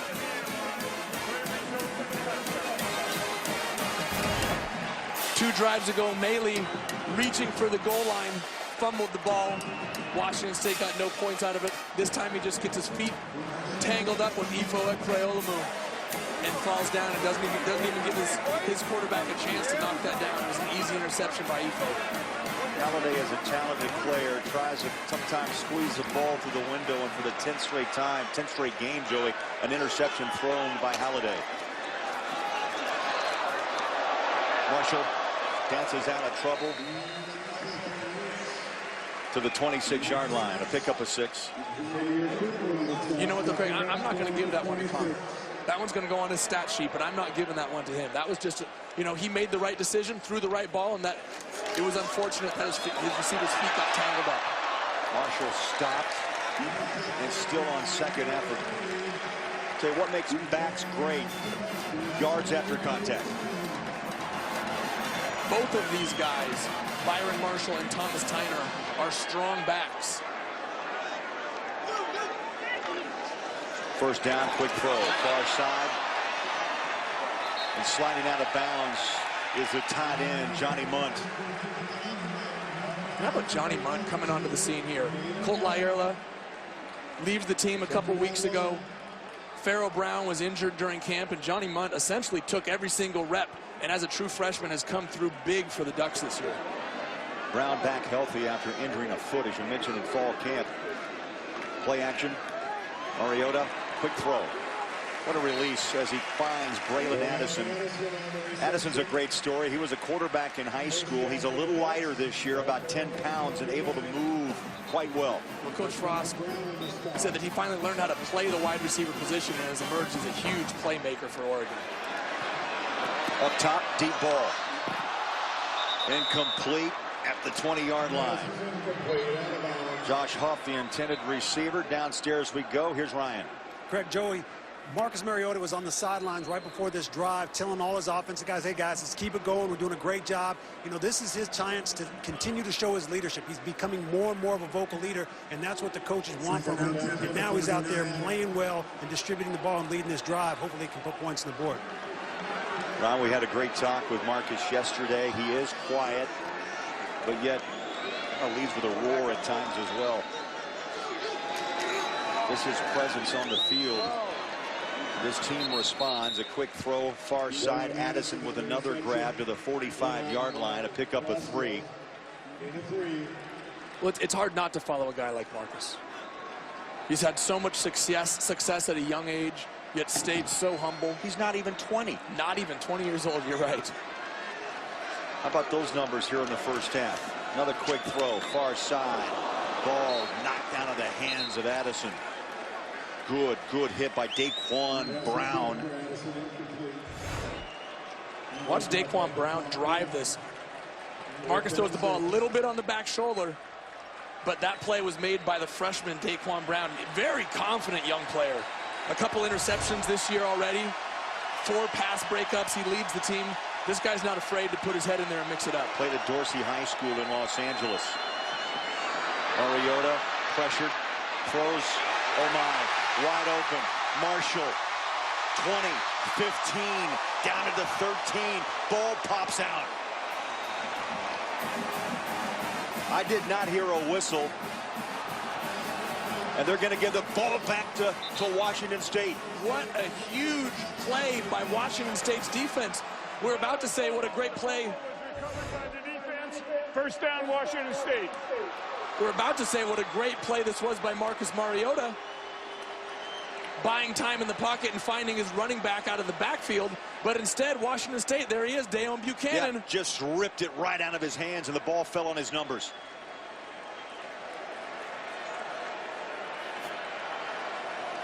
There is no quit in this Washington State team, Craig. There are a lot of teams out there that would have rolled over already, but they are continuing to fight. 2 timeouts left for Washington State. They go back to work on a dump into the middle of the field to Mason. He was knocked down by Hardrick, the middle linebacker, number 48. And this is just pure effort. Right there, the strip by Buchanan. The leading tackler in the Pac-12 right now, showing why as he's getting his head in there on all sorts of plays. Off the edge on a cutback. Mason a first down to the 24-yard line, a pickup of 6. And there it is, Craig. Washington State doesn't run often, but they use it very sporadically, and they're efficient. They're efficient running the football, getting 6 yards there and moving the chains. There is a telling stat. 3 turnovers tonight.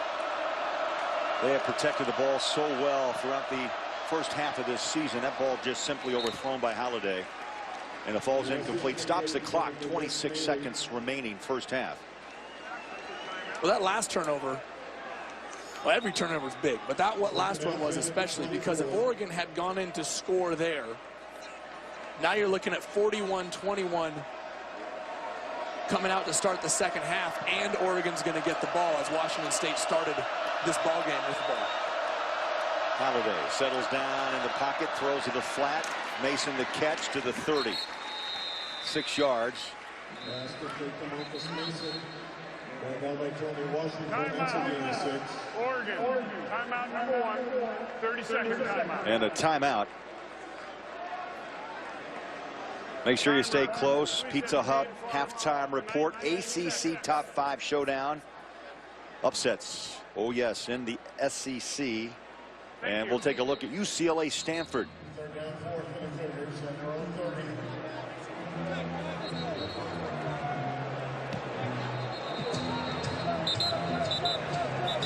Third down and 4. Oregon 34. Washington State 21. Many believe this would be a lopsided win for the powerful Oregon Ducks. But you have said it more than once tonight. Washington State's defense has really given the Cougars opportunity more than once tonight. They fought hard. Flags out.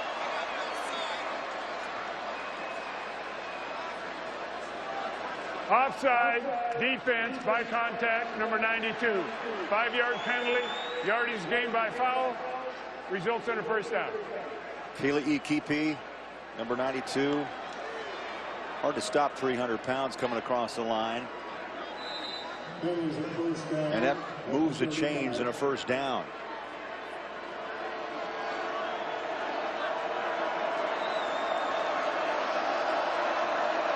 Oregon playing soft in the secondary, not allowing the big play. They go to the sideline with Mason, stops the clock, 13 seconds left. What a nice catch. Down by his shins, goes down and snags it, and still has the presence of mind to hit the sideline and stop the clock. That could be a costly penalty by Oregon. It gave Washington State a first down. 13 seconds, maybe get a couple quick passes to the sideline and get yourself in field goal range. Already 40 attempts by Halliday. Joey, he averages 48. He's on his way to an 80 attempt night as he dumps it out to March, and again he hops out of bounds at the 45. 7 seconds left to play. Well, that's exactly the situation now. Now you've got 7 seconds, and if you can throw that square out maybe that Connor has done so well tonight, get to the sideline, get out of bounds, and sneak into field goal range. Well, Fernie has hit 9 of 11, and his longest is 46. Right now they're at the 45-yard line with 7 ticks. They need a big play here. That ball is on the hands and out of bounds. Marks at the 32-yard line. And that's exactly what they did. Wow. Connor Halliday has thrown that square out so well tonight. I talked about Fernie. His longest of 46. He's going to get a shot at it with 2 seconds on the clock. They'll place it at the 40-yard line. Officially, this will be a 49-yard attempt. It will be a 49-yarder just inside the 40 on the near hash. Good snap, good hold, kicks off. Got it! From 49. It's a 10-point game in Eugene. It's halftime. 34-24 Oregon. Let's take you now to Rob Stone in LA for the Pizza Hut halftime report. All right, Craig. A day. Get this fall and next year free. I will have one Joey Harrington, please. All right, you got it. One of the great things about playing here is they name a sandwich after you. Mine, manly, super manly. Roast beef, salami, cheese, pastrami, just stacked high on a bun. Oh, it's amazing. What's this? It's a peanut butter and jelly sandwich. Joey Harrington. What do I do after that?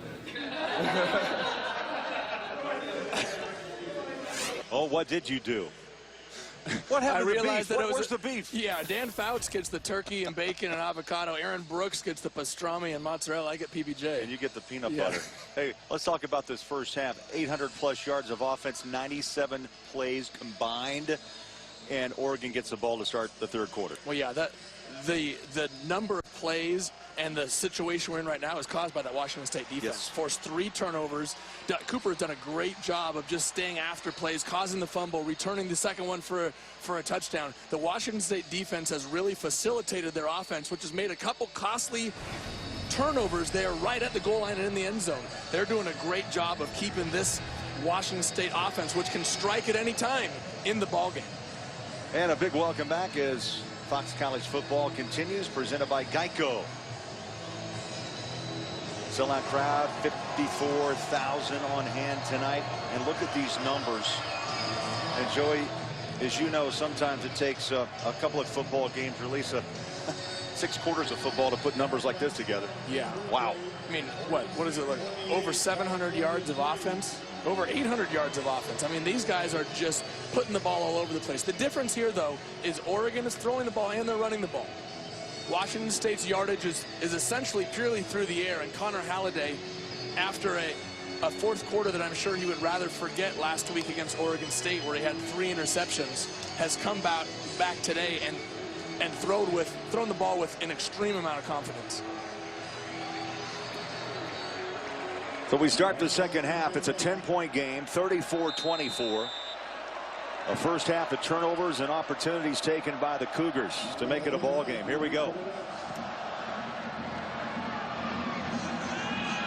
Good kick. Oregon's going to bring it out. 3 yards deep. Josh Huff spins out of a tackle, stacked up. Still running. He was at the 22-yard line. They're going to knock him down at the 19. Let's go downstairs, and Ryan, I don't know about you. I was a little disappointed in that Joey Harrington sandwich. I was a little disappointed, too. At halftime, I went and ordered a Joey Harrington sandwich because I was a little bit hungry. But I also had a chance to talk to both coaches. I talked to Coach Leach from Washington State. He said, I just want to keep things status quo, keep doing what we're doing. Coach Helfrich, he said, hey, we got to eliminate the mental mistakes, and we got to run on defense to slow down this Washington State offense. So let's see how this turns out. 14:52 left. Here we go. First offensive series of the third quarter, and it goes off to Marshall, right side. Breaks it. 50. Still on his feet. And out of bounds at the 40-yard line. And that is the difference that we talked about just a moment ago between what Washington State has done so far and what Oregon has done so far. Both teams can throw the ball at will, but Oregon has the added dimension of being able to run it as well. 2 fantastic young running backs in the backfield. How about a gain of 37 yards on the opening play? Back to the middle of the field they go with Marshall. He'll pick up 3, maybe 4 to the 39-yard line. I got a new word, bounceability, outside. It's amazing the ability of these running backs, Joey, to be stacked up and then have that ability to go back and bounce it to the outside. Well, it speaks to the ability of the offensive linemen to stay on their blocks and get downfield. Mariota pressured much of that second quarter, feels the heat again as Palacio was bringing some heat from the Buck linebacker position, number 40. I don't know if Marcus has felt this much heat all season long. Washington State's front 7 is doing a very nice job of getting pressure on Marcus. They started out early kind of slow, and they've just kind of ratcheted up the pressure as this game has gone on. But I think that comes from the confidence in creating those turnovers. Mariota rides the back. Second, third effort. Marshall carries, brought down by Segote. Marshall again with the ball, picks up 5 and hit down by Segote, the weak side linebacker. Down 1 at the Cougar 34. So you have to wrap up on this Oregon backfield. There's another missed tackle. And what was a 5-yard gain turns out to be 11. And another first down. Oregon doesn't even hesitate there on 4th and short. Just gets up and runs the football. Well, they got bounce ability. They got break ability. Yeah, they do. Mariota to the flat. Out to Tyner. Breaks it. Stutter step. Puts the pads down to the 10-yard line. And Tyner just took on safety. Free and strong. Buchanan and Sagote, the linebacker. How many true freshmen are you going to see drop their shoulder into an all Pac-12 safety? High snap. Taken down. Toss it near side. Stiff arm. Low. Touchdown, Oregon. How about that series? Mark Helfrich, Scott Frost, the offensive coordinator, I'm sure, had some words of encouragement in the locker room, and Oregon comes out and blasts into the end zone. Well, here's what broke this touchdown right here. Daryl Hawkins and Braylon Addison getting 2 very nice blocks. It was a simple numbers game. Oregon had 3 receivers out there. Washington State had 2 defenders.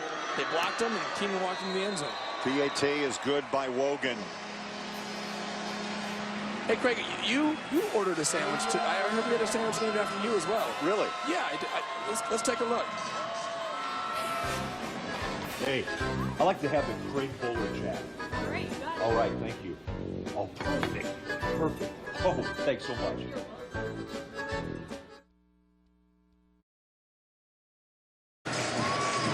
Well, fans are rocking in Eugene tonight, 41-24. The Ducks on top of the Washington State Cougars. And how about some baseball news just in? Yes, Boston on their way to the World Series. ALCS belongs to the Red Sox. They knock off Detroit tonight 5-2. They will battle the Cardinals of St. Louis in the World Series. And you'll see that series here on Fox. Kick at the goal line. Galvin spins to the 22-yard line. Well, the most consecutive games with a pass for a touchdown, a rush for a touchdown in the BCS era, and Marcus Mariota is closing in on Tebow and just past Colin Kaepernick. Well, he's some pretty elite company right there. Colin has had a lot of success earlier in his NFL career, and Tim Tebow, arguably one of the greatest quarterbacks to ever play college football. Pretty elite company. Well, let's see how Washington State responds after that opening touchdown here in the 3rd quarter by Oregon. They toss the ball out. Craycraft, who had a touchdown in the first half of play with the reception, and they'll mark him at the 30-yard line, a pickup of 8 yards. You know, the more Marcus continues to play like this, the more he's going to be talked about for the Heisman Trophy, the more that's going to be, more hype is going to be put on him. We asked him about that particularly yesterday, Joey. He handles it with ease and grace. He says, look, I depend on my parents and my coaches. Doesn't think much about it. Halliday, middle of the field on the hands of Craycraft. He's got the first down and pushes to the 35, call it the 36-yard line. Nice gain of 6. You know, I remember this time last year, a guy named Geno Smith was basically given the Heisman. That's right. And one thing about this young man, he understands the pressures, the ups and downs, Joey, of college football. Remember, he's 19 years old. Yeah, didn't shy away from the talk or the pressure, but he understands. Halliday to the air. Oh, dangerous throw, incomplete. Caldwell, the intended receiver, and Joey, you could see Terrence Mitchell in his mind was thinking a pick 6. He was closing fast. That's a tough ball from one hash mark all the way to the other side of the field. It's a long throw, and it gives the defensive back a lot of time to recover while the ball is in the air. Mitchell already with 3 interceptions this season, the junior out of Sacramento. 2nd down 10. Halliday, middle of the field. Ooh, hammer was thrown on Ratliff, a pickup of 7.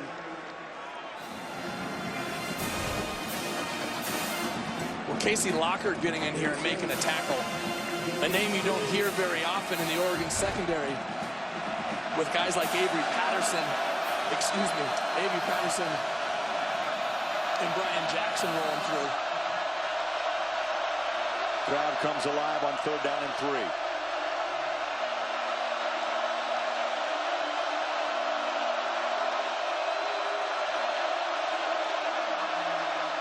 Quick throw. Caught at the 49-yard line. Galvin with the catch. And a gain of 6 and moved the chains. Fresh downs for the Cougars. Excuse me, just a moment ago it was Derek Malone making that tackle, number 22 for Oregon, but it speaks to how many different players on this Oregon defense are in the mix. Coach Halliday said they're going to roll 22, 23, 24 guys through this defense, keeping guys fresh, and they tell them, you know what, go play full speed, we'll sub for you and put you right back in.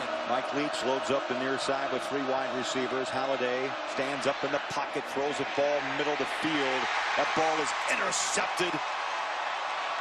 Patterson, the free safety, still on his feet and knocked down and out at the 39. And Craig, Connor Halliday is hurting right now. He took a shot in that pocket. Joey, harass, I think, is the word all night long. Watch this. He just gets driven to the ground. But you know what, Connor? Should not have thrown this football. This was late down the middle of the field. You know what? That may have been a Ricky Havili-Amuli. Possibly could have been flagged for a late takedown of Connor Halliday there. Havili-Amuli, number 90. He's one of those 6 defensive front players that. After the play, unfortunately, taunting of Washington State, number 77. 15-yard penalty, down as 1. Well, Joey, maybe you miss a flag on one end, but Washington State hurts themselves on the other. That 97, Destiny Bayou. Yeah, and that's a very costly turn of events. What could have been a penalty against Oregon turns into a poor decision by Connor Halliday to throw that ball late down the middle of the field. It's intercepted, and then Washington State gets a 15-yarder on top of that. Well, the interception bug has bitten Halliday throughout his career. Marshall hits the edge, wiggles out of one tackle, and takes it out of bounds at the 40-yard line. 6 yards on the carry. Brought down at the 40 by Anthony Carpenter. Gain of 6, coming down 4. Second down 4. 3 wide receivers up top to the ground. One tackle broken and another. Marshall, big night as he rolls up 10 yards. Downstairs to Ryan. Joey and Craig, we saw that turnover by Connor Halliday. One of the things that gets him in trouble is when he starts pressing. We talked about it in the meetings. He has to do a better job of controlling his emotions and understanding I can't push the ball down the field. Even if I took a sack right there, that's better than turning the ball over. That's a good point, Ryan. How about Marshall, Joey? 17 carries, 146 yards, a couple of touchdowns. Mariota wants the deep ball over the middle, incomplete. Hey, Craig, going back to what Ryan said, this Washington State receiving core is full of very good players. Very, very good receivers, but they don't have that one breakaway guy, the one guy to stretch the defense, and so consequently you have to chunk and chunk all the way down the field, and Connor has tried to force it at times like he did there. Big hole, stiff arm, Marshall into the end zone for the 3rd time tonight.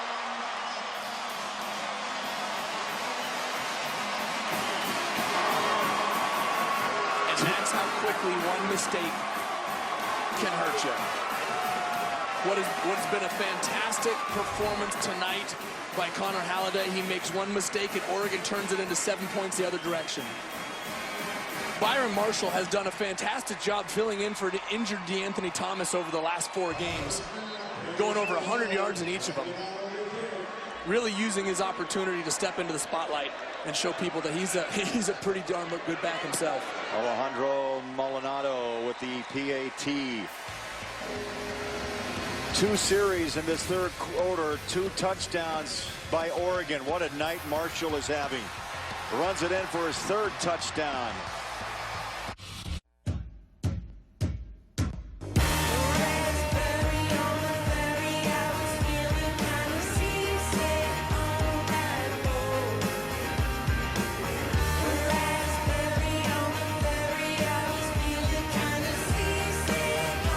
Welcome back to Eugene. Homecoming crowd of 54,000.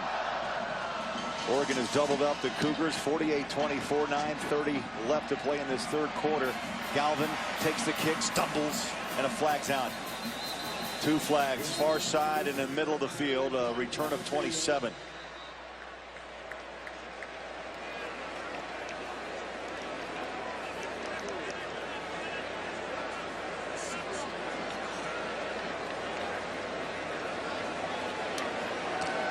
Busy night for Jay Strickers and his crew.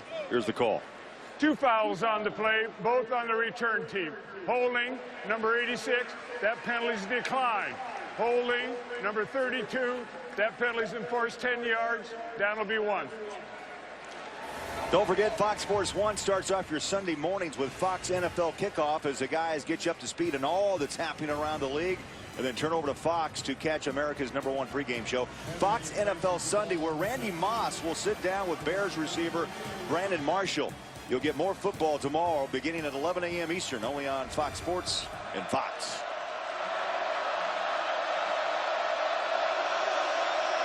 Cougars start at the 15. Quick throw, far side on the hands of Maley. Nice gain of 9. They'll be 2nd and 1. Joey's an old quarterback. How do you approach 2nd and 1? Is that a free play? That's, you know what? Second and 1 is the time that you take a shot. That's the time if you get all the defenders loaded up into the box to stop the run, and you see a matchup that you like outside, take that shot down the field. Let's see what Mike Leach gives Connor Halliday. Connor Halliday's got both corners. Oh, there they go. They rolled out into a 2 safety look. Dump it over the middle.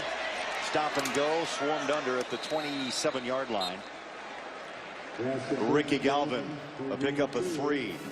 And they'll move the chains for a first down. You look at tonight's Washington State leaders. Halliday, 2 touchdowns, 2 picks. Big night of 355 yards on 50 pass attempts. Not much of a ground game. 81 yards on 6 catches for Gabe Marks. And that's it right there, the 2 interceptions.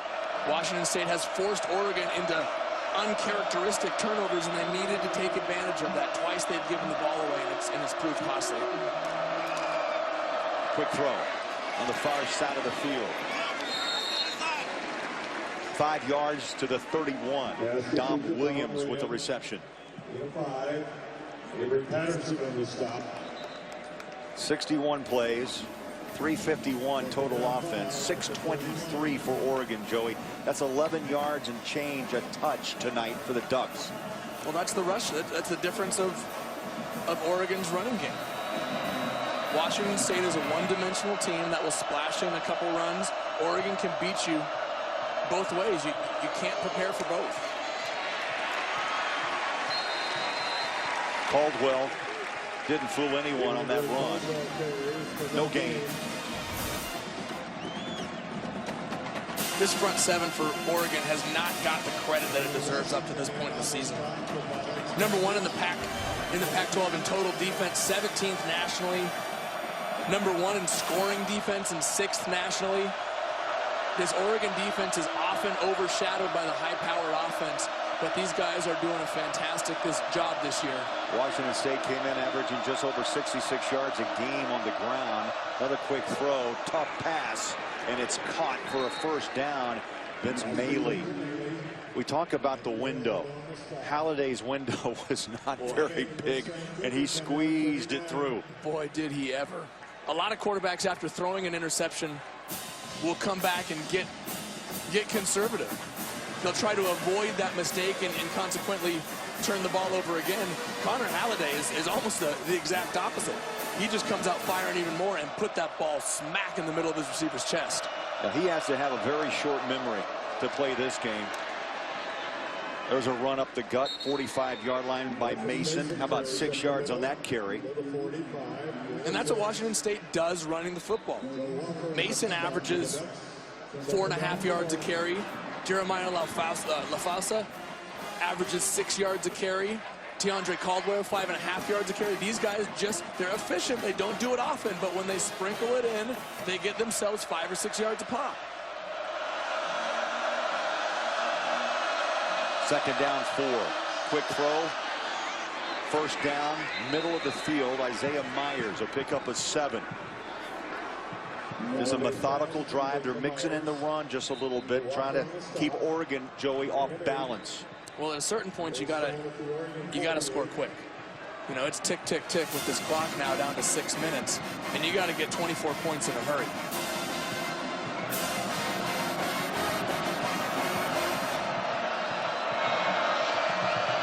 Halliday with a first down at the 48 of Oregon. Another quick throw, near side.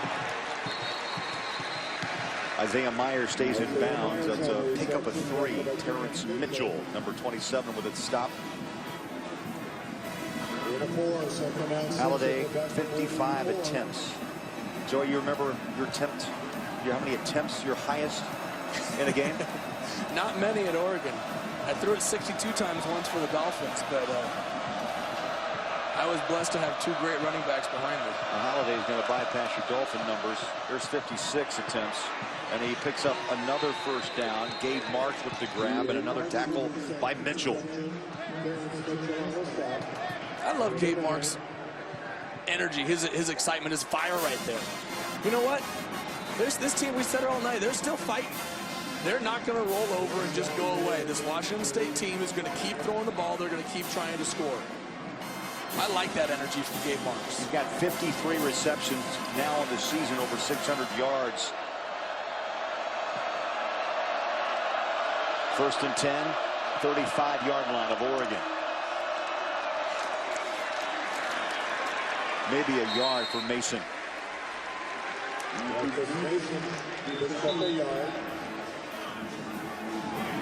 You know, here's the difference between Washington State and Oregon. Oregon scores in 55 seconds, a minute 13, 2 minutes and 10 seconds.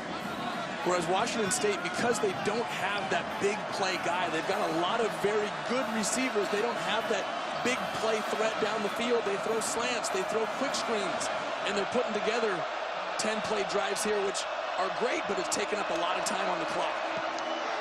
Up top, picked off. Derek Malone. Oh, hello. Right alongside that Washington State bench. Halliday tosses up another one. Oregon brings it down. 4:05 left in the third.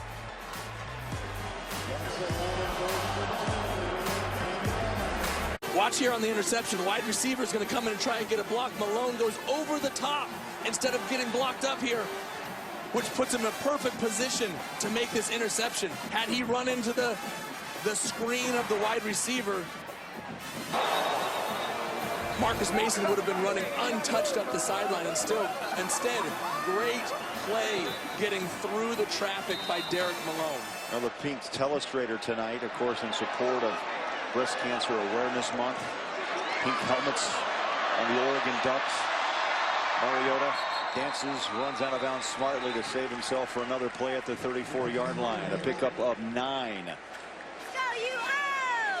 And again, Washington State's front 7 getting into the backfield and forcing Marcus to get out and run. There's no quit in this Cougar defense. Incomplete. In and out of the hands right at the 43-yard line. Josh, check that. It's Addison.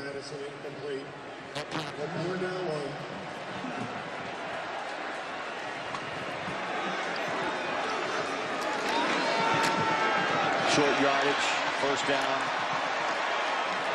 Tyner. Past the 45, 12 yards on the carry to the 47. We got a chance to see Thomas Tyner a lot more tonight because of the injury to D'Anthony Thomas, but this young man, boy, he has some tremendous potential. In one game in high school last year, ran for over 600 yards and 10 touchdowns. That's a career. That's a season for a lot of high school running backs. He did it in one game.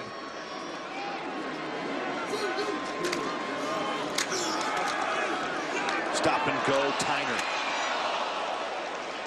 Very few backs can make that move. Wow. Let's get a check from Ryan Neese. Craig and Joey, one of the things that Washington State did a great job in the first half was creating turnovers. Their defensive line, especially guys like Xavier Cooper, were getting to the quarterback, creating sack fumbles. They got to find a way to harass this quarterback, Marcus Mariota. Easier said than done, but if they can do that, they give themselves a chance to get their offense back the ball. Now, Ron, good point. That was a difference maker in the second quarter when Washington State was able to get back in the ball game. Nauta comes out for Washington State, the nose tackle. Second down. Just under 3 minutes left in the third.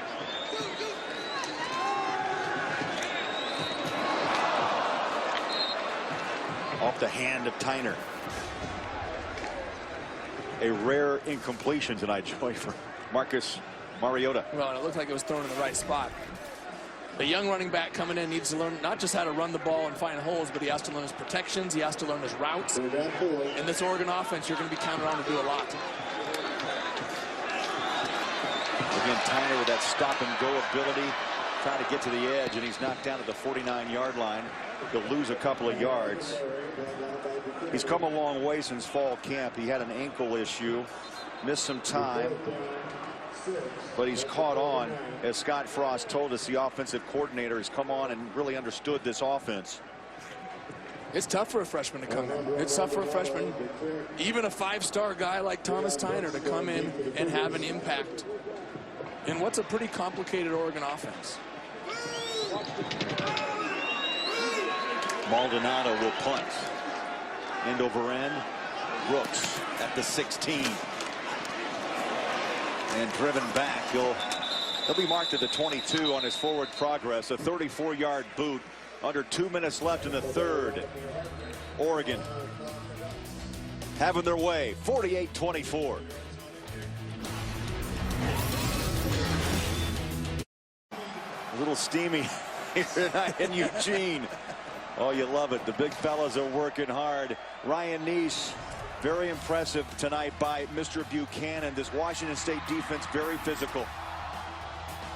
Dayon Buchanan has been all over the field tonight for Washington State. This defense has not quit. A big hitter has been a rock for this Washington State defense tonight.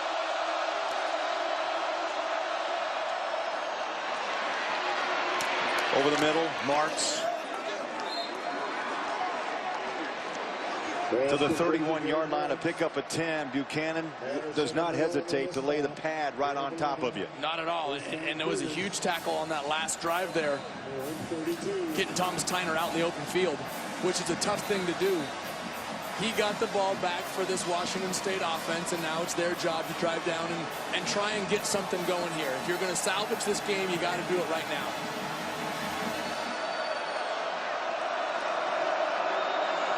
First and 10. Swinging out of the backfield on the hands of Caldwell. And he's stacked up. He'll lose a yard or two. Hey, Ryan Neese, every time I look at Buchanan, I think maybe that's the way you hit in college and the pros, right? That's exactly right, Craig. I get excited when I watch number 20 Buchanan fly around. And one of the things I love is when he hits you, he drops you. He drives his feet. His technique is sound, and you got to love that as a defensive player. He continues to show up. Every time I watch film, this guy's all over the place. You got to be excited as a defensive coordinator to have a guy like that in your secondary running around making plays for you. Absolutely. Does not shy away. He helped spark the comeback in the second. Maybe he's got something left in the fourth quarter. Halliday settles in the pocket, throws again. Tight window. It's incomplete. Joey, I tell you, I call you the gunslinger. Halliday is a true modern-day gunslinger. Yes, he is, and we saw just there, he is not afraid to throw the ball into a tight window. At a certain point, there has to be, we call it a little bit of a conscience. You got to make the decision that it's not quite smart to throw that ball in there. Sometimes you're going to make big plays, but sometimes you're going to turn the ball over. And in a situation like this, when you have to score a touchdown right here, you need to protect the ball. Third down and 12. Oregon fans letting it roar tonight. Flag. Halliday up top. Double coverage, and it's incomplete at the 50-yard line. Galvin, the intended receiver. That was the 61st attempt thrown tonight by Halliday. Offside. Defense. Number 9 moved into the neutral zone at the snap. 5-yard penalty. Still third down. And that was a great job of recognizing the situation. Connor Halliday knew that he had a free play since he saw the flag come out right there. Caught the defense in the neutral zone, knew that he could take a shot. He had a free play. Great job of recognizing it and trying to take advantage. Now 3rd down and 7. 7 flags, 60 yards whistled against Oregon tonight.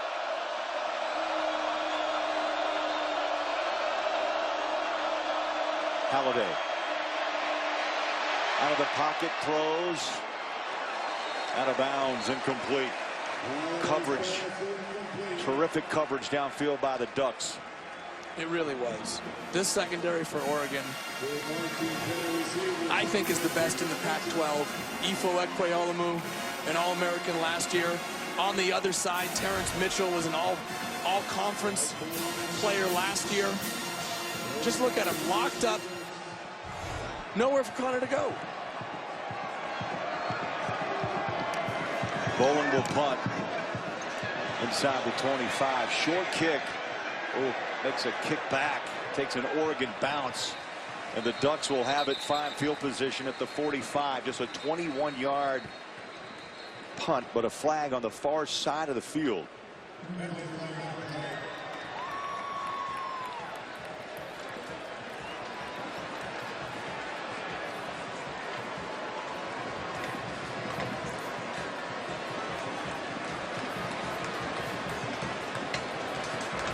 Illegal motion on the offense. 5-yard headed on to the end of the kick. First down. Final seconds of the 3rd when we come back. Stay close on Fox Sports 1. Back in Eugene, homecoming for the Ducks, and they are up 48-24 on Washington State. Oregon 6-0. 3-0 in Pac-12 play. Washington State improved from a year ago, Joey. 4-3. 2-2 in the conference.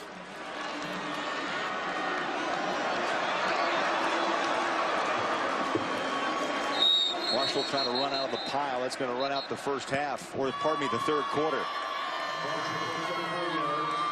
15 minutes remaining. And a shootout. 48-24. Number 2 Oregon on top.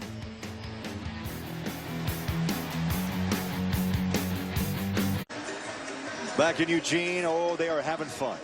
They are having fun. Remember that great rendition, Otis Day and the Nights from Animal House? Filmed right here in Eugene. Otis, of course. Otis remembers us. He'll love us. Oh, man. Here they go.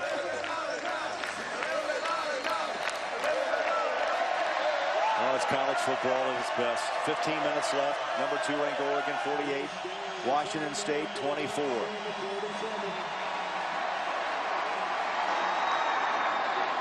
On the ground. Big hole. Marshall continues to add to his career night. A pickup of 11 yards.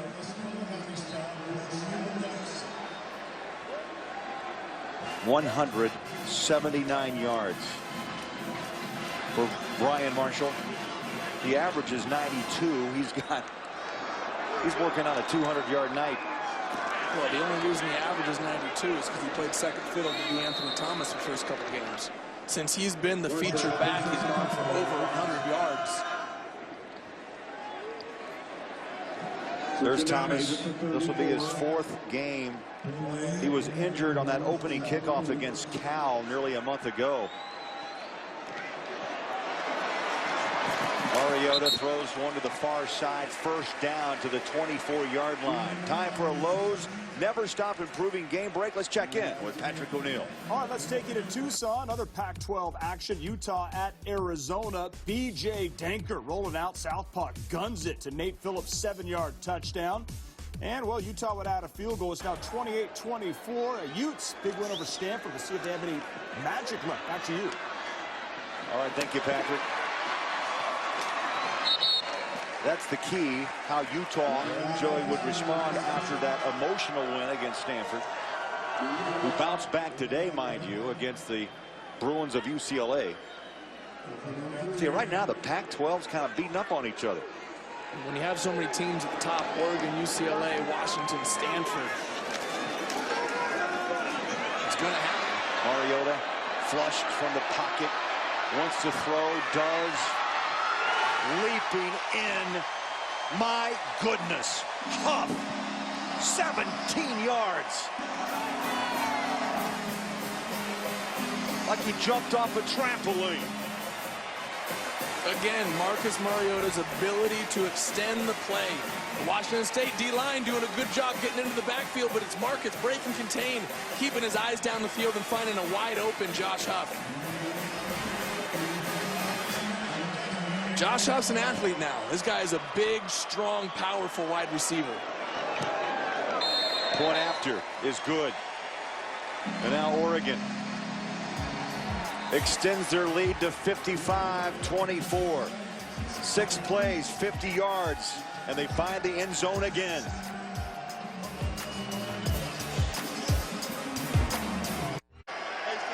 We look at tonight's game summary brought to you by Ford Service. 371 on the ground for Oregon, 2 for the Cougars. Halliday with nearly 400 yards passing, but again, 3 interceptions. And Tyner's had a big night along with Marshall. Last week, you remember Halliday had the 3 picks in the 4th quarter against Oregon State. Short kick at the 10-yard line. Galvin. Nice return back to the 31-yard line of 23 yards. There's Scott Frost, offensive coordinator. He was a quarterback for Nebraska. They won the '97 national championship in the NFL. 7 years, teammate of Mr. Neese on the '03 Buccaneers. There were some stories exchanged, by the way, yesterday that we cannot repeat. In both directions. Scott told us some about Ryan. Ryan told us some about Scotty. Well, of course there were some stories. We're good friends. We had travel buddies. Halliday goes back to work, and a big hill to climb up top. That ball poked away. And Craycraft was the intended receiver. Ryan, your chance now to give us a little bit more insight just on the coaching ability, seriously, of Scott Frost. He really has a handle on what's happening here. He really does, and I'll tell you, Craig and Joey, his football IQ is off the charts. He grew up in a family. His mom and dad both coached high school on the same team. They both coached high school. He was coached by Bill Balcells, Bill Belichick, Bill Walsh. I mean, the guy has been around with some great coaches. Tom Osborne at Nebraska. He's learned from some of the best coaches of all time, and he's continued to grow in his own understanding of the game under Chip Kelly. And now has the opportunity to call plays here at Oregon. He's doing a great job, and he's relishing this opportunity, trust me. And Ryan, what you just described is how you become a future head coach in college football. You're absolutely right. You become it by becoming a student of the game, understanding him. Obviously, he played at a very high level in the NFL, but he has a passion for the game, and he loves trying to educate the guys, not only at becoming great football players, but becoming great men as well. Halliday, ball tipped, intercepted for the 4th time. Terrence Mitchell, watch out! Could be, it is the one. Touchdown, Oregon. 51 yards.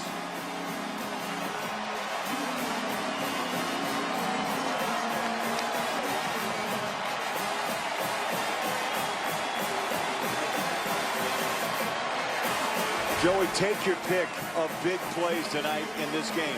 Well, I think you saw right there, Gabe Marks pointing to himself, saying that one was on me. Put his hand out there, tipped the ball up in the air. And Terrence Mitchell was the received a gift and then used his athletic ability to get it into the end zone.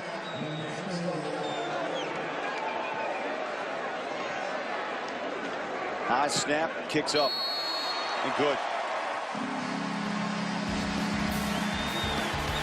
Oregon. Oh, what a second half. 62-24.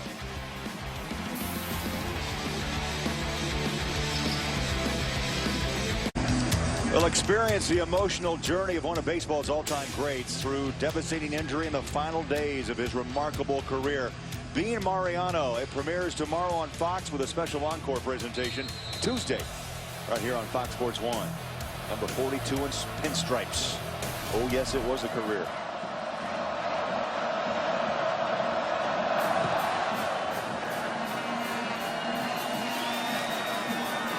Five-yard line. Galvin for the 24-yard line, a 20-yard return. Oregon has put 62 points on the board. They put 66 up in week 1, Joey. So far this season, the Ducks averaging just under 57 points a game. Oregon and Baylor are the two schools that really just seem to score at will in the country right now. Both with quick strike ability. And you're right, when it's almost at will. Halliday goes back to throw and completes to Dom Williams. A gain of 7 yards.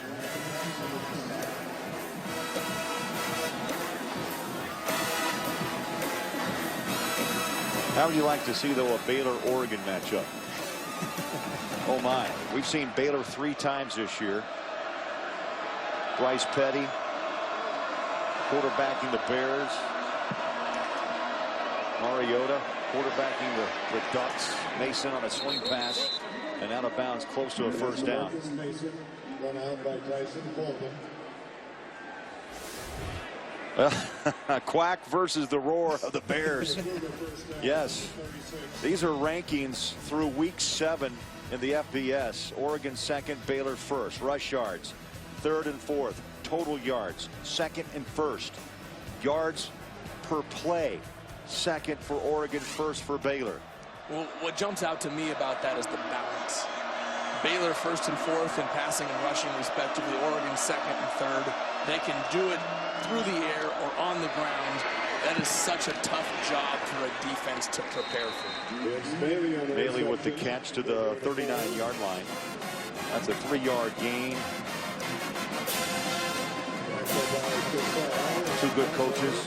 Art Briles from the high school ranks in Texas to the head coach of Baylor, and this young man has made the climb, earned his way to lead Oregon after Chip Kelly jumped to the National Football League and the Eagles. And what a fantastic story it is, Coach Helfrich. Another throw, another catch by Marks, a 7-yard pickup and a first down. Mark Helfrich, the head coach for the University of Oregon right now, worked his way up, was a graduate assistant when I was here. Born and raised in Coos Bay, Oregon, a small town out on the coast. I mean, you could not have hand-picked a better fit for the University of Oregon right now. That was Halliday's 68th pass attempt, a new school record. He broke his own that he had 67 attempts against Cal back on October 5th. Well, and if he stays in this ball game, as it looks like he's going to for a little while, at least on this series, he could be getting up towards 80.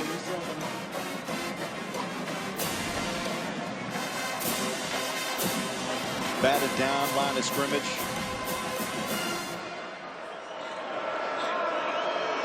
Stops the clock, 10:43 left, second down 10. Quick throw near side to the 50. Galvin turns and makes that catch of 4 yards. You know, Craig, I was saying just a moment ago, Mark Helfrich has worked his way to become the head coach at Oregon, starting as a GA, going to Arizona State, becoming a coordinator, going to Colorado, coming back as a coordinator to Oregon, and now assuming the role of head coach just in his first season here. He's just a wonderful ambassador for the school.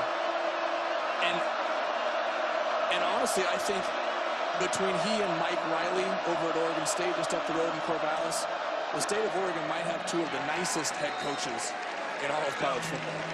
Halliday's pass overthrown intended for Williams. Troy Hill on the coverage. Well, if you're Helfrich, And you're quarterbacking tonight, Joey. You want to play? Of course you do. But let's be honest, you've got a long season still ahead. Play him or delegate him to the bench. But Marcus? But you've got Heisman considerations, no? Oh, that is the last thing on Coach Helfrich's mind right now. Marcus has put up plenty of numbers right now to keep his position atop the Heisman Trophy list right now. Bowen's punt takes a roll inside the 20, still rolling to the 15, and that's where they'll down it. Is that Austin Apodaca? I believe it is. The redshirt freshman jumping on the field. 9:43 left.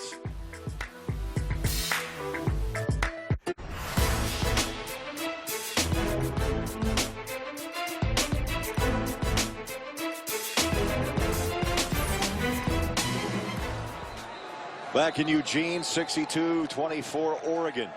They've got the football. And a new quarterback, so Mariota done for the night.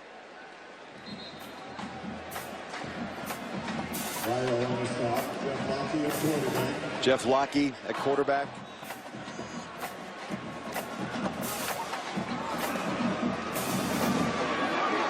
Redshirt freshman, Alamo, California. Up to the 30. And now it's an opportunity, Joey. You've been in this position once or twice where you get a chance to start using your bench, your 2s and your 3s, get an opportunity to play. Well, yeah. When Marcus has a day like that and gives you a lead, it gives your young guys a chance to get in there and get some valuable experience. Rocky in trouble, got that ball out, and it's completed down to the 39. A pickup of 8. Ford, number 30, with the tackle, or pardon me, with the reception, and Pritchard with the tackle. This is valuable experience if you're Jeff Locke. Things that you can lock away in the vault for down the road. You're not going to get a lot of chance to throw the football when you're up by this many points. They came in 7 of 10, throwing the football for 67 yards, a pick and a touchdown.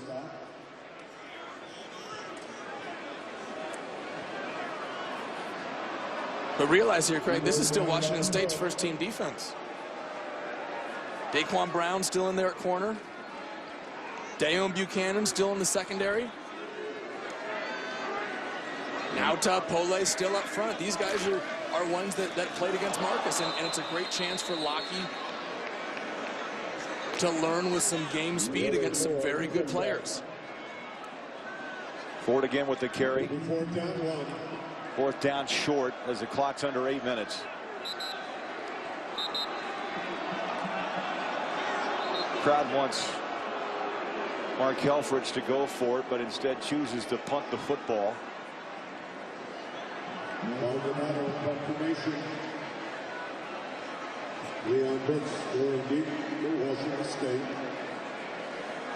Maldonado will punt at the 25.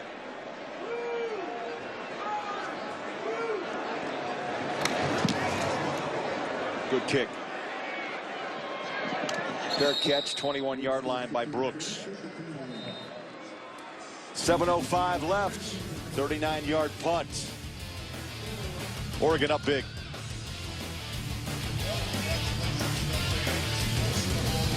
(62-24) here in Eugene. Let's get it out to Don Bell in LA to see what's coming up on Fox Sports Live. Don Bell with you here in Los Angeles. Coming up after the game on Fox Sports Live, we'll have exclusive interviews and complete post-game coverage from the ALCS. Plus, which top 10 teams were handed their first loss of the season, and 3 times a charm for Cain Velasquez and Junior Dos Santos. Find out who is the UFC's undisputed heavyweight champion. That's all tonight. All right, thank you, Don. Stay tuned for Fox Sports Live. Halliday stays in, throws that ball, and it's complete past the 40-yard line to Marcus Mason. A gain of 18 yards.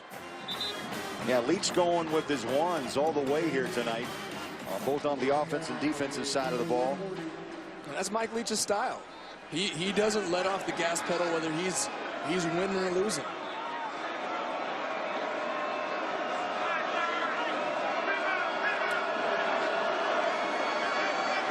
Halliday airs it up top, catch and a hard hit late on Maley. Pickup of 11. Troy Hill knocked him down. There's Mike Leach, second year. Joey last year 3-9. Of course, a lot of expectations overnight after 10 bowl games and 10 years at Texas Tech. It's going to take a while. It's going to take a while to build what Mike Leach wants here at Washington State, because he had to start from scratch. He had a pretty empty cupboard here when he walked in the door. Yes, he did. And he's had to recruit the type of players that fit into his system. Dom Williams picks up 8 yards.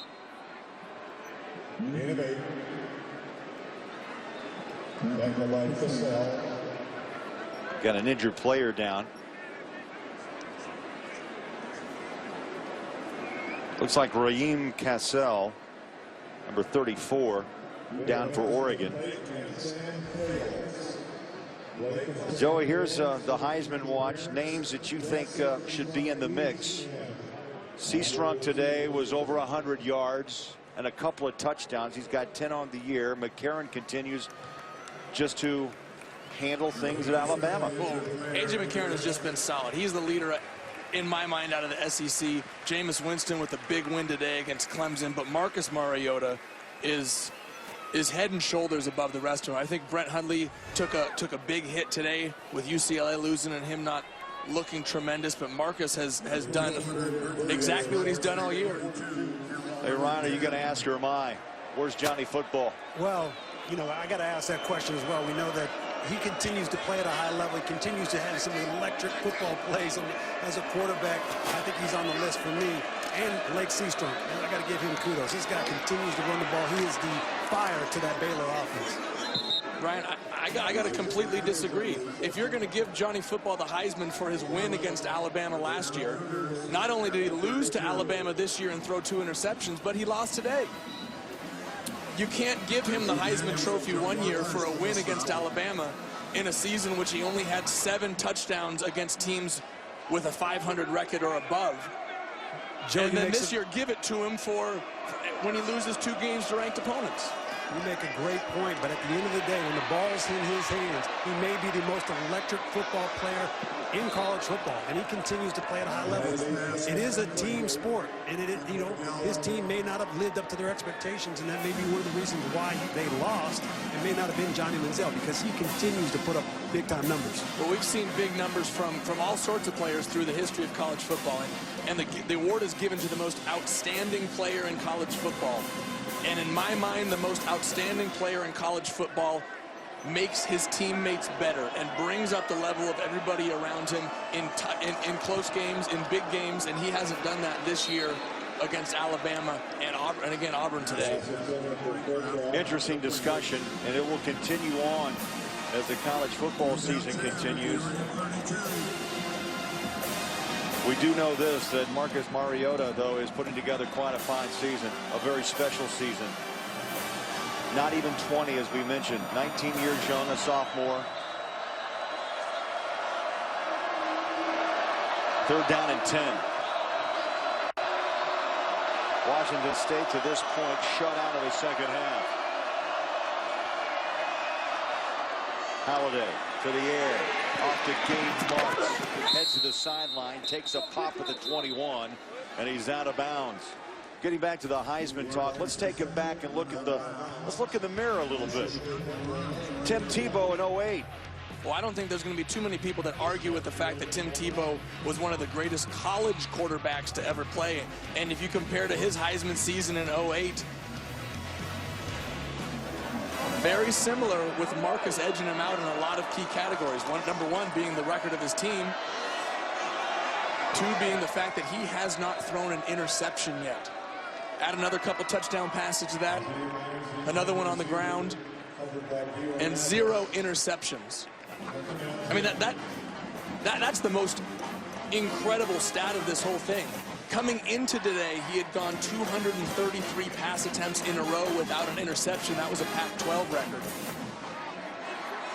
Add 32 attempts onto that, and that record just keeps on growing. Over the last 3 games, he's accounted for nearly 1,300 yards of total offense. I mean, those are staggering numbers.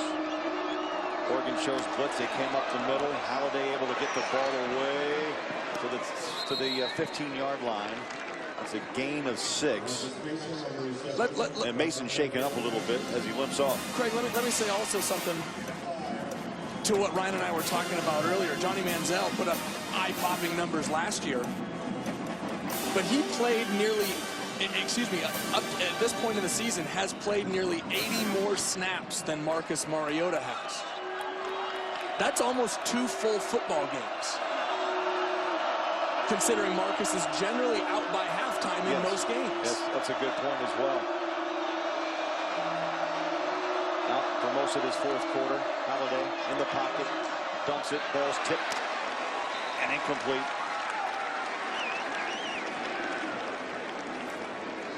That brings up 4th and 5. Ryan Hagan tipped that ball. That floated for a moment, and for a moment you thought maybe another interception for Halliday.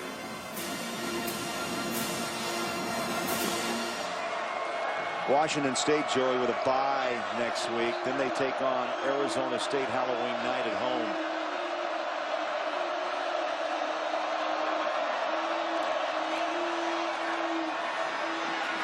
Halliday, another completion. And that's going to be a tough game against Arizona State, who just knocked off Washington today.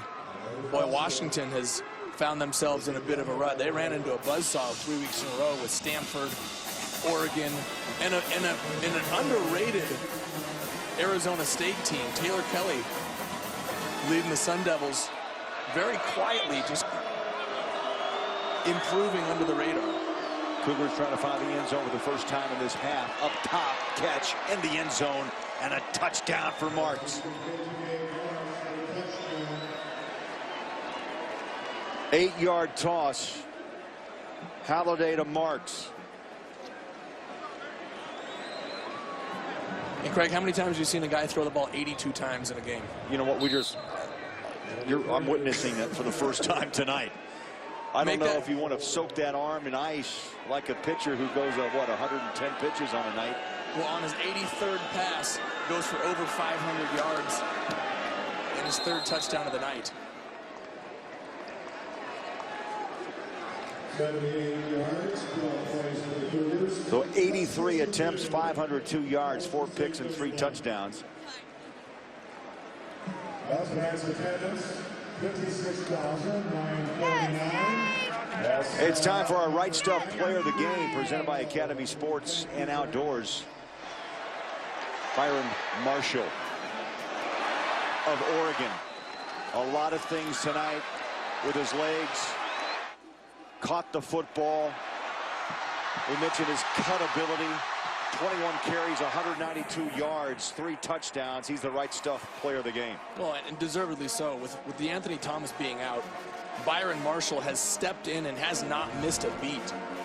This is his 4th straight game going over 100 yards. Coming into today, he had 550 yards and 6 touchdowns on the ground. Had nearly 200 more tonight, and he jumps right into the mix in terms of top rushing or top running backs in the country yard-wise.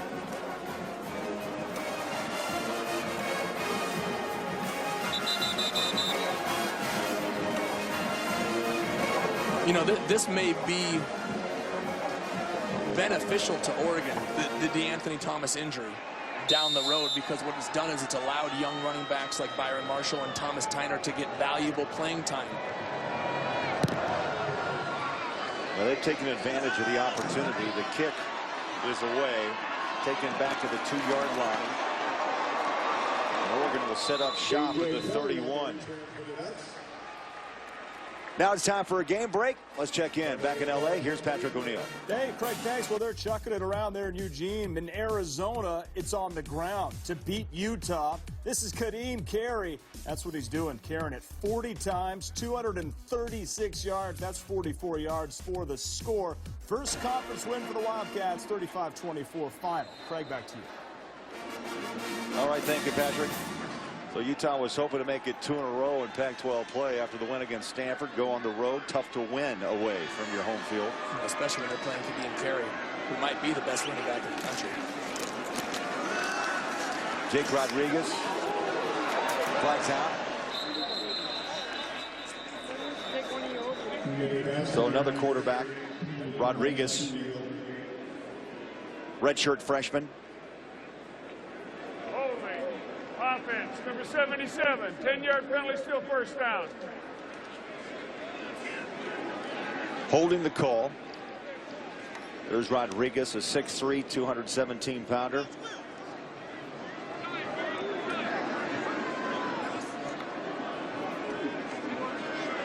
And both of these young quarterbacks who played tonight, Rodriguez and Lockheed, know that they need to get ready, because we don't know what Marcus Mariota is going to do. He's eligible for the draft after this season. He said that he's going to discuss it with his parents, who have been a fantastic sounding board for him. And he said, we're going to make a decision as a family. I think the Oregon faithful would love to see Marcus back for another season at least, but that possibility is there. How much improvement, though, can he show, and what's the learning curve here?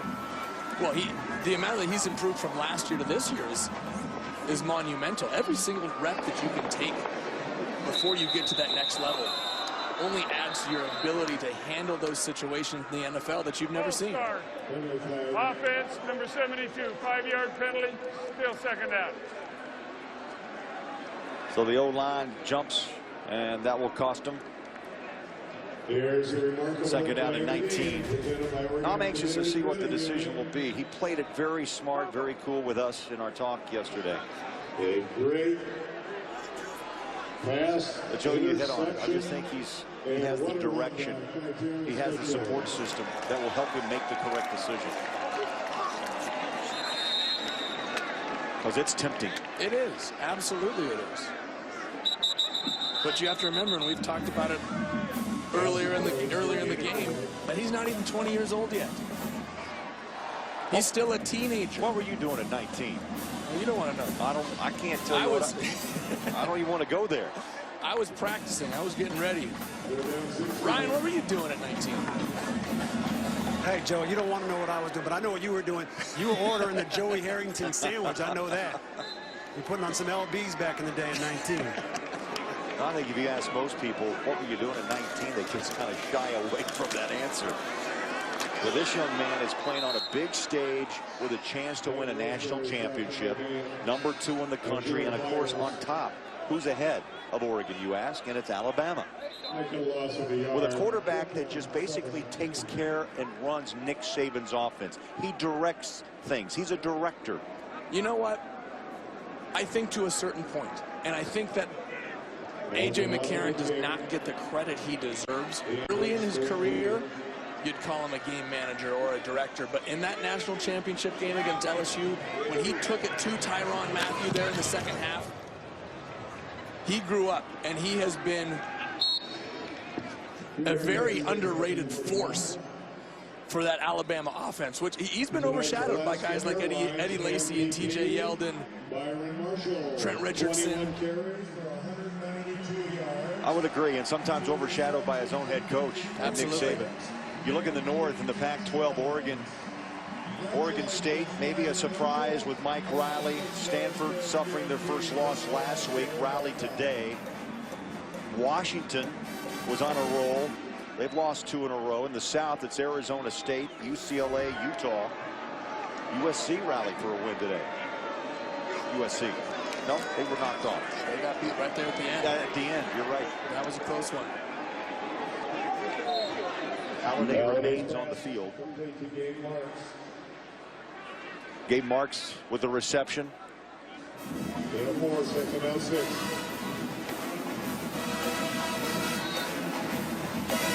This game going on 3 hours and 40 minutes. That's what happens when you throw it nearly 90 times.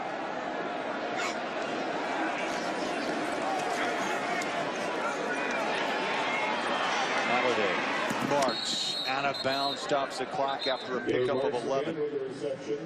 How about this for Connor Halliday? Coming in today, he'd started 12 games in his career. 5 games last year and the 6 leading up to it this year. 9 times he's gone over 100. 3 times he's gone over 400. And this is the 2nd time in his career he's gone over 500 yards. Back to throw, another completion inside the 30-yard line. Well, Joey, I tell you, if you're a quarterback who likes to throw the football and Mike Leach gives you a call and says, young man, I want you to come to Washington State, I think you jump in a car and run or just drive as fast as you can or catch a plane. I mean, that's the Leach way. I mean, what you're seeing is what he did at Texas Tech. But you have to wonder, too, sooner or later, do you not have to establish some sort of a run game? Well, that's always been the knock. Pass complete inside the 5-yard line. This time, Craycraft picks up 25 yards.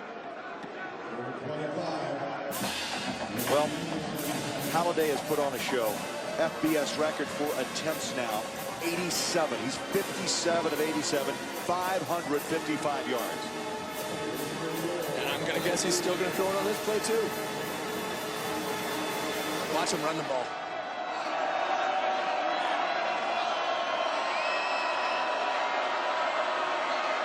He's got that front line of Oregon spread out. Shotgun, quick hitter. Tried to hit a hot slant, and it just came right off the hands of Marks. Leach working it all the way down to the final minute.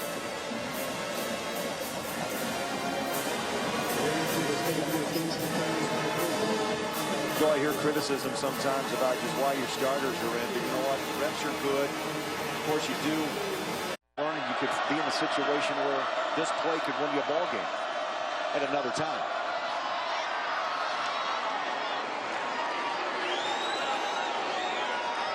Ratliff, touchdown, Washington State. In the final seconds here of the ball game. You know, a certain part of me loves the fact that Mike Leach is keeping his starters in the whole game. I mean, it's a reflection of his attitude as a coach. Yes. And his team has showed that today. We talked about it in the first half, how even though they were losing, they never gave up. This team is going to play there. They're going to show up and they're going to fight. From the opening kick until the last whistle, they're going to play and they're going to fight. And I think the fact that he's keeping his starters in reflects that attitude from Mike Leach. You know, my thought about this topic is this. You take over a program, you try to build, and this is part of that building process. It's about being tough. It's about going that extra distance. You got slapped around, but you keep playing. Well, he has to come in and wipe out everything that happened before. I mean, he really does. He has to somehow erase the memory of everything that these guys have done previous to when he got here, prior to when he got there. And Joey, there were a player or two that didn't like the system. Oh, yeah. And they walked out. They had some issues last year, and that's going to happen. Well, the records are falling. Halliday, 58 completions tonight, ties Andy Schmidt's FBS record. So attempts and completions tonight here in Eugene for Halliday.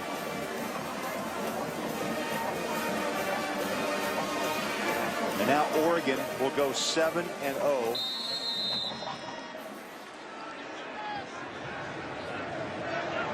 Is there a team left in the Pac-12 with any opportunity to knock this team out? Yeah. Yeah, there are. UCLA, they both played each other today. UCLA and Stanford can both do it in the right situation.